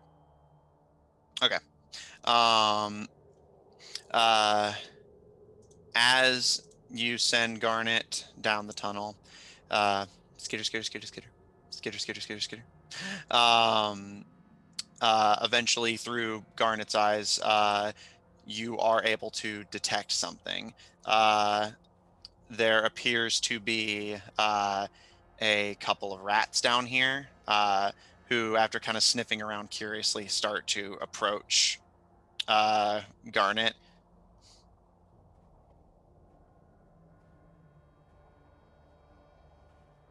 Mm. Mm. Do you do anything?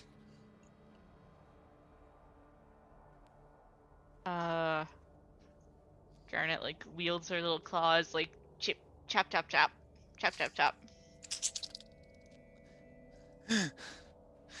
The two rats kind of raise up on their hind legs, which actually does give them some intimidating height over Garnet.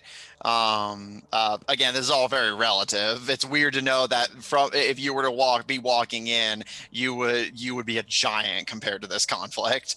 I will say, given your attachment to vermin, rats do consider scorpions potential sources of food.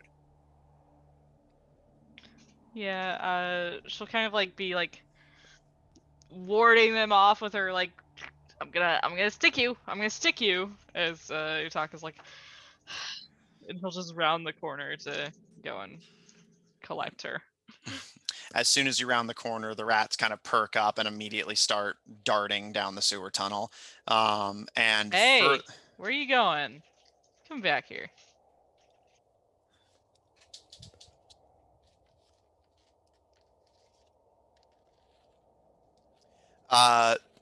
They kind of pause to look at you briefly before continuing to scutter down the tunnel, Well, which I they're will not say, charmed by me. yeah, so which I will say you would know that the only way that would happen is if they're taking orders from somebody else.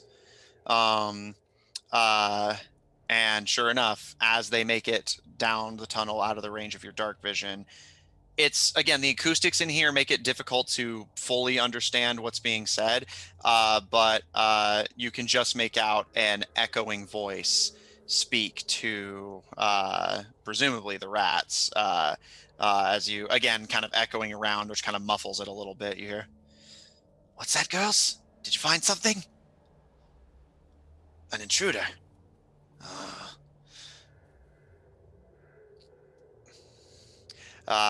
And after a moment, you can see the light of a lantern at the end of the tunnel, and you can just make out an arm holding it, but that's about all you can make out. And the barest traces of a messy head of dark brown hair. "What do you want?" He'll kind of lean against the wall to the side and cross his arms. I want to talk.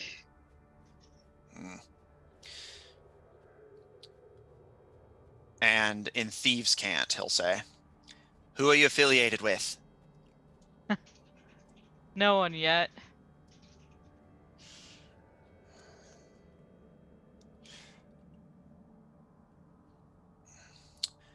"What is your purpose?"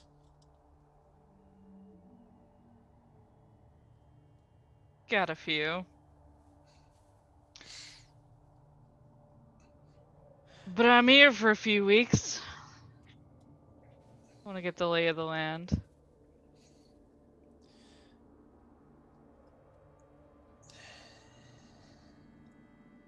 "Were you followed?" Don't think so.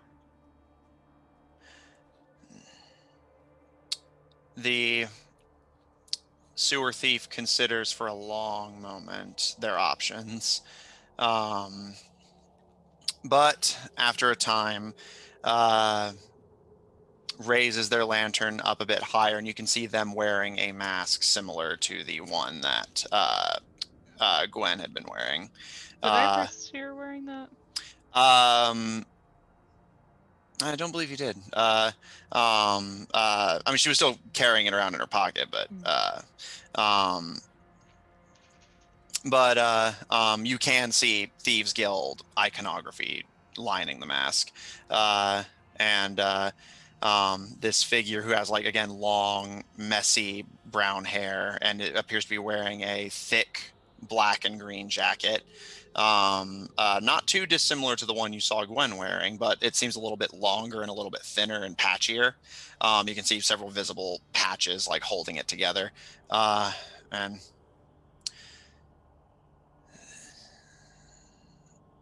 understand that if you make any trouble down here, I have full permission to sick the vermin of these tunnels on you. You can certainly try.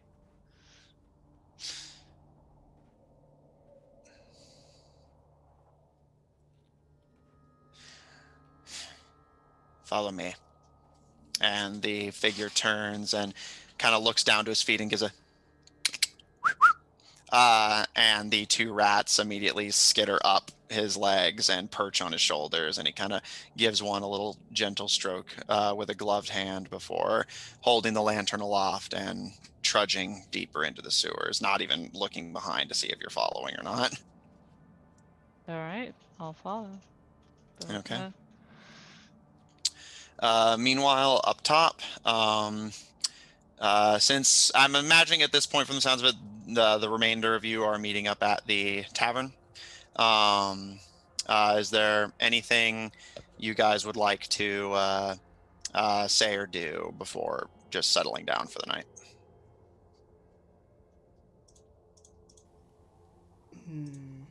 Israel, where's the boy at?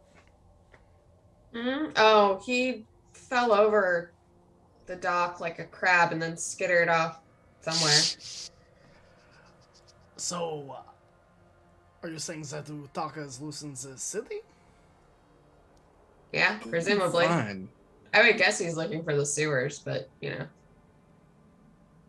Why would he be looking for the sewers? Because he's more of a He just rat looks boy than at- a halfling? She just sort of squints at Griaz. Well, no, I understand that, the boy likes bugs and rats and shit, but there's Garrus said they told us that's where Thieves Guild is. And she goes, yes, nodding, and she's like, you're almost there, Griaz. It clicks in. He wouldn't go to Harris is Thieves like, Guild of without- course that's where Utaka would be. And she's like, thank you. Of course that is where Utaka would be. Why would Utaka want to go stay with all of us? Stay out of trouble, not getting their hands involved in any sort of dirty business? Of course, immediately the thing Utaka wants to do, and I look at Ivron, is get in trouble, make an enemy, or rob some people of their goods. I feel like that's very rich coming from you, considering that Utaka has been on that scene since longer than you have ever been. You, maybe not so much. I don't know about you. She looks at Griaz. You're welcome to go find him if you want, I suppose, but I don't think any of us, and she looks at Ivron, Gaharis, herself, are really the best to be going down there. As it is, Utaka is well aware of the situation and has no plans to commit any atrocities or trouble of any kind that I know of for at least a month. So, and with that, she's just gonna peace out and continue walking towards shelter, because she's gonna go to the inn where it's warm and proceed helping with other people who need to evacuate or get places and do that stuff. And we communicate as much to the rest of the group. That's what I'm gonna do. I'm gonna go do that. Yeah, I'll funnel in between Griaz and Ivron. What do you think that odds are that Utaka gets ambushed in the sewers by the children of Red Side? Not high, right? No? If anything, Utaka You know, has look the at Harris. ability to reach out to us, does he not? He does, and he's got to learn something out. He's a smart kid. He's growing up, and maybe he just needs the shit kicked out of him. Perhaps. However, he did also. I'm sorry, find- Brad. That was called back to a previous conversation that you weren't privy to. I apologize. Gaharis is like, of course. Makes absolute sense. Well, Father used to say this. Apparently, that's something your dad did with you. So, Oh, yes. Indeed. and also that is a really smart idea with the cinnamon, man. I have. I told him your secret. You need not be ashamed of it any longer. I'm not ashamed Cinnamon of armor. it. I don't like to smell in front of people. And he crosses his arms and walks away, following Israel. There's a hint of when he cinnamon in the crosses cold arms, breeze. it's like a Yeah, I was gonna say. Yeah, I'll follow. Just laughing.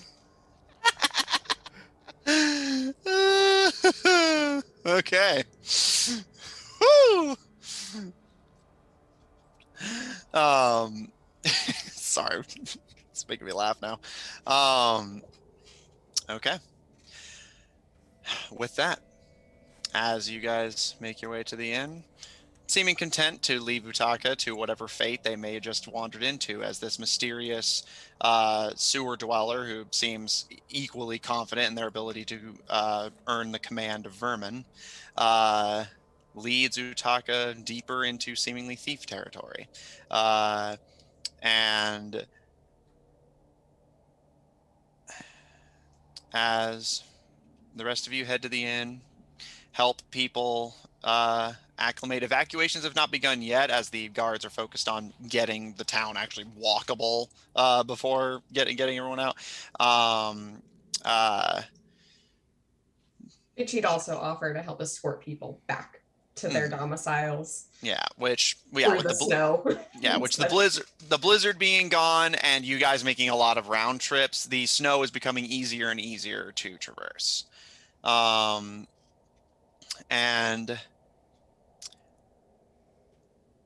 Utaka, as you spend a good chunk of the day following this figure, and as the rest of you spend a good chunk of your day helping get the town organized and cleaner and safer, and just overall being just respectable members of the community. um, um,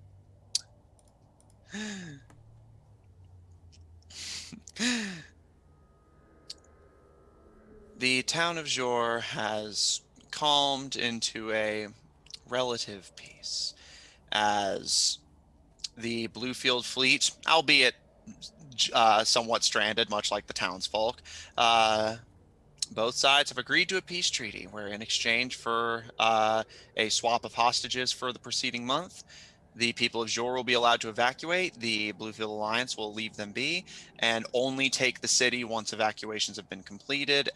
However, whether it is taken or not, the last of the Emilian Empire's naval power in the region has been taken away. With that, control of the sea of the region now is exclusively under the control of pirates and the Bluefield Alliance. And the Bluefield Alliance has just gotten a major victory, from the sounds of it, one of several, against the Emilian Empire. And the Dark Elves, who accompany you guys to the tavern, look to the four of you as they follow you to the tavern. And so, is that it then? Did it go well? Indeed, I would say it did. Yes. So, is the original plan still on? You guys really think the boss is going to show up to find us, and then you guys... They've got a month to wait. So that's what we'll give them. All right. Well, good luck, and good job making sure that everyone doesn't kill each other. It was a close one. And look at that, you even helped a little bit. Did we? I mean, you were there. Just by being there. Well, thank you. I'm glad we could help. She smiles, seeming kind of shy, and her sister just kind of pats her on the shoulder. And as you guys return to the warmth of the inn, Utaka, you can hear some bustling swap of chattering as you head deeper and deeper into the sewer, as more voices appear to be able to be gleaned from further ahead. And the figure escorting you kind of glances over their shoulder and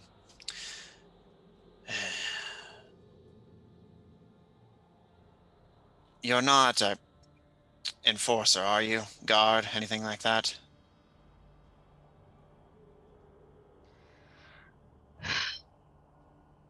No. Do I fucking look like a fucking guard? Fuck's sake.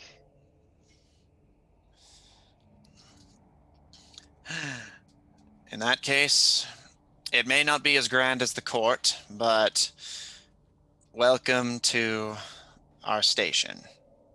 And with that, he guides you through the exit mouth of the tunnel into this little offshoot settlement of the Thieves Guild in the sewers of Jor. And that is where we're going to end tonight's session. Look, Utaka. Started with a crab walk and now he's making friends.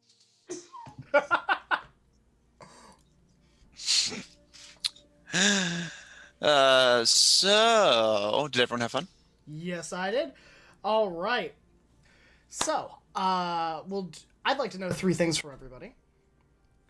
Who are you? Where can we find you? And what are some cool projects you're working on? My name is Graham, and I'll go first. My name is Graham. This is my channel. I'm more commonly known on the internet as Graham Crackers. You can find me on Twitter at GrahamCrackers1. Again, that's Graham Crackers with a Z. 1 at Twitter, or you can find me here, where every Monday we play some form of TTRPG video game that involves playing with friends. Every Tuesday, I DM 2 different campaigns, Shards of Anarian and Anarian's Rest. Shards of Anarian at 8 p.m. Eastern Standard, and Anarian's Rest at 7:30.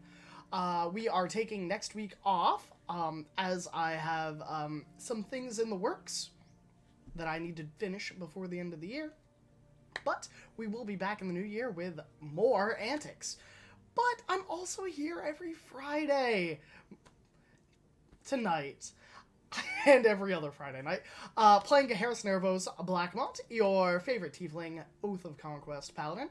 And it has been an absolute delight to be here tonight. That is the only place you can find me currently, actually. However, in the new year in February, I will be participating in a St. Jude's Hospital fundraiser game on the Games Tavern Network, and I will have more information on that on Twitter at a later date. But I will hand the phone over to my wonderful, fantastic, amazing friends and castmates. Hi everybody, it's me, Kari. You can't find me anywhere except Guild Wars 2, which is still out there, still waiting for all of you to try it. It's a great game. It's free. You should do it. Anyway, you can find me there. You can also find me here every Friday for Goldshine Investigations, or you can find me here every other Tuesday for the Anarian's Rest campaign, where I play Karis, the Tiefling Wizard. Yeah, that's about it. See you then. I'll go. I was Matt, your DM. I played everyone who wasn't the lovely, lovely party. I was helping negotiate both sides of that peace treaty, and I was also a little rat, and that was fun. If you liked my DMing here and just must simply see more of it, check out Odd Tornado Productions on YouTube and Twitch, where I upload my Monday and Tuesday streamed games, which air at 9:30 Central Daylight Time on the Twitch channel. My Monday game, Under Locks and Keys, featuring a party of globe-trotting treasure hunters, assembling the artifacts of the gods in hopes of combining them into a great treasure that is more valuable than all of them together. They are currently venturing through the forest where Israel met their patron, because one of the party members actually lives there with some elves in the region. And on Tuesdays, we do Of Black Ink and Blue Blood, featuring a party of nobles and politicians trying to unravel political conspiracy if they can just stop stabbing each other in the back long enough to actually accomplish that. They are currently going through Gaheris and Ivron's homeland after helping with a rebellion to reclaim the Barodel for the Blackmont family after the Thieves Guild bought it out from under them. Other than that, you can, of course, find me here on Fridays. And I am always looking for new players for my weekend paid games. So if you want to experience my DMing in person, feel free to hit me up. Other than that, you can find anything I forgot to mention on Odd Tornado Productions Official on Tumblr, where we have links to all sorts of fun stuff. Everyone's super talented. I'm lucky to get to work with people like this.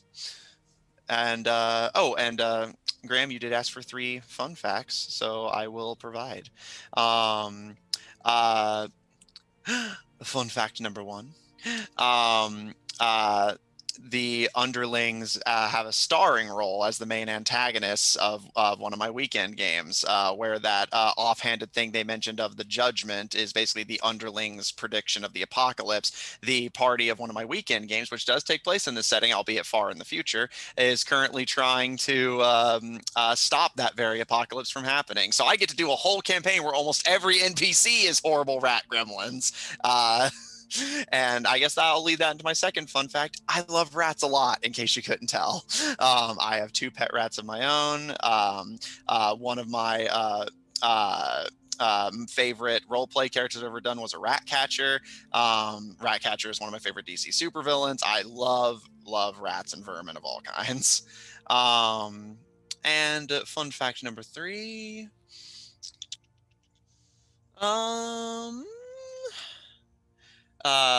I've been playing a lot of Warhammer 40k lately, and following my birthday and Christmas shopping, I now have easily a year's supply of miniatures, and I'm currently in the process of assembling a battle wagon.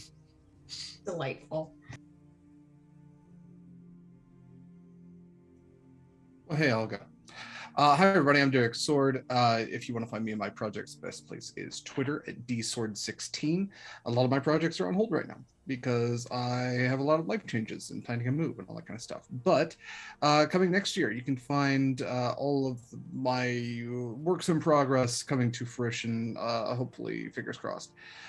In the meantime, you can find me here on Graham Clark's channel every other Tuesday for Shards of Anarium, where I'm joined by the lovely Pharaoh and the lovely Graham. And every Friday for this game, where I play Grias. On the every other Tuesday, I play Verban, who is a Knoll Ranger and Grave Cleric now, because multiclassing is fun and easy with D&D Beyond.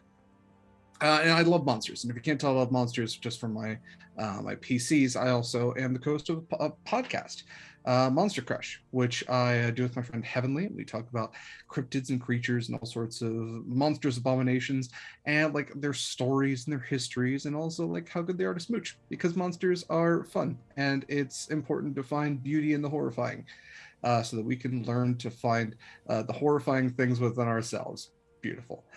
Wow, that got weirdly deep. Yeah, and 3 fun facts. I'm left-handed. I used to live in Alaska, and I am conversationally proficient in German. Okay. I'll hand it off to whoever's left. Hey, I'll go. I am Pharaoh. I played Utaka, the Water Ganassi cleric rogue. You can find me here on Fridays playing Utaka. You can find me here every other Tuesday playing Sindra Starmin in Shards of Anarian. Fun fact number 1, this is Apollo, a wonderful little rat.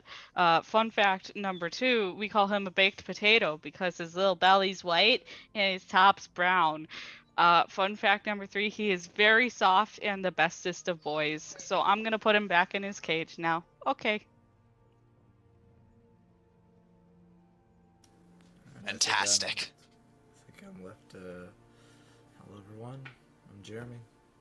You can find me under the handle Dane Darkstride in various places on social media, but don't worry, I never go on social media because fun fact number 1, I hardly ever have any free time.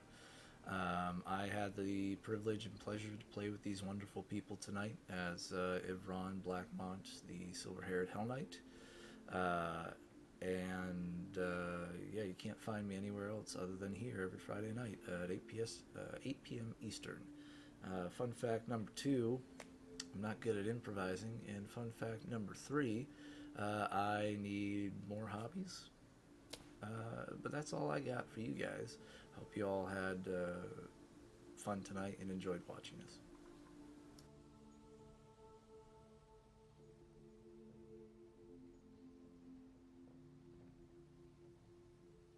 Whoops. All right. There we go. Well, we are going to do a raid before we leave. We're going to raid our good friend Sephi, or Persephoroth. They're playing some Pokemon, and, you know, what way not to end a night than watching someone play a hard version of Pokemon in which you permanently have to delete Pokemon sometimes. So, we're gonna go tune in. Let's spam some Graham love in the chat and just say, keep up the good work, Sephi. Or gotta catch 'em all. I think that might be what we have to say. Gotta catch 'em all. Alright, well, until next time, I hope you all stay happy, stay healthy. We'll be back soon. You're never alone. We'll always be around because we're your friends here on the internet. So, bye for now.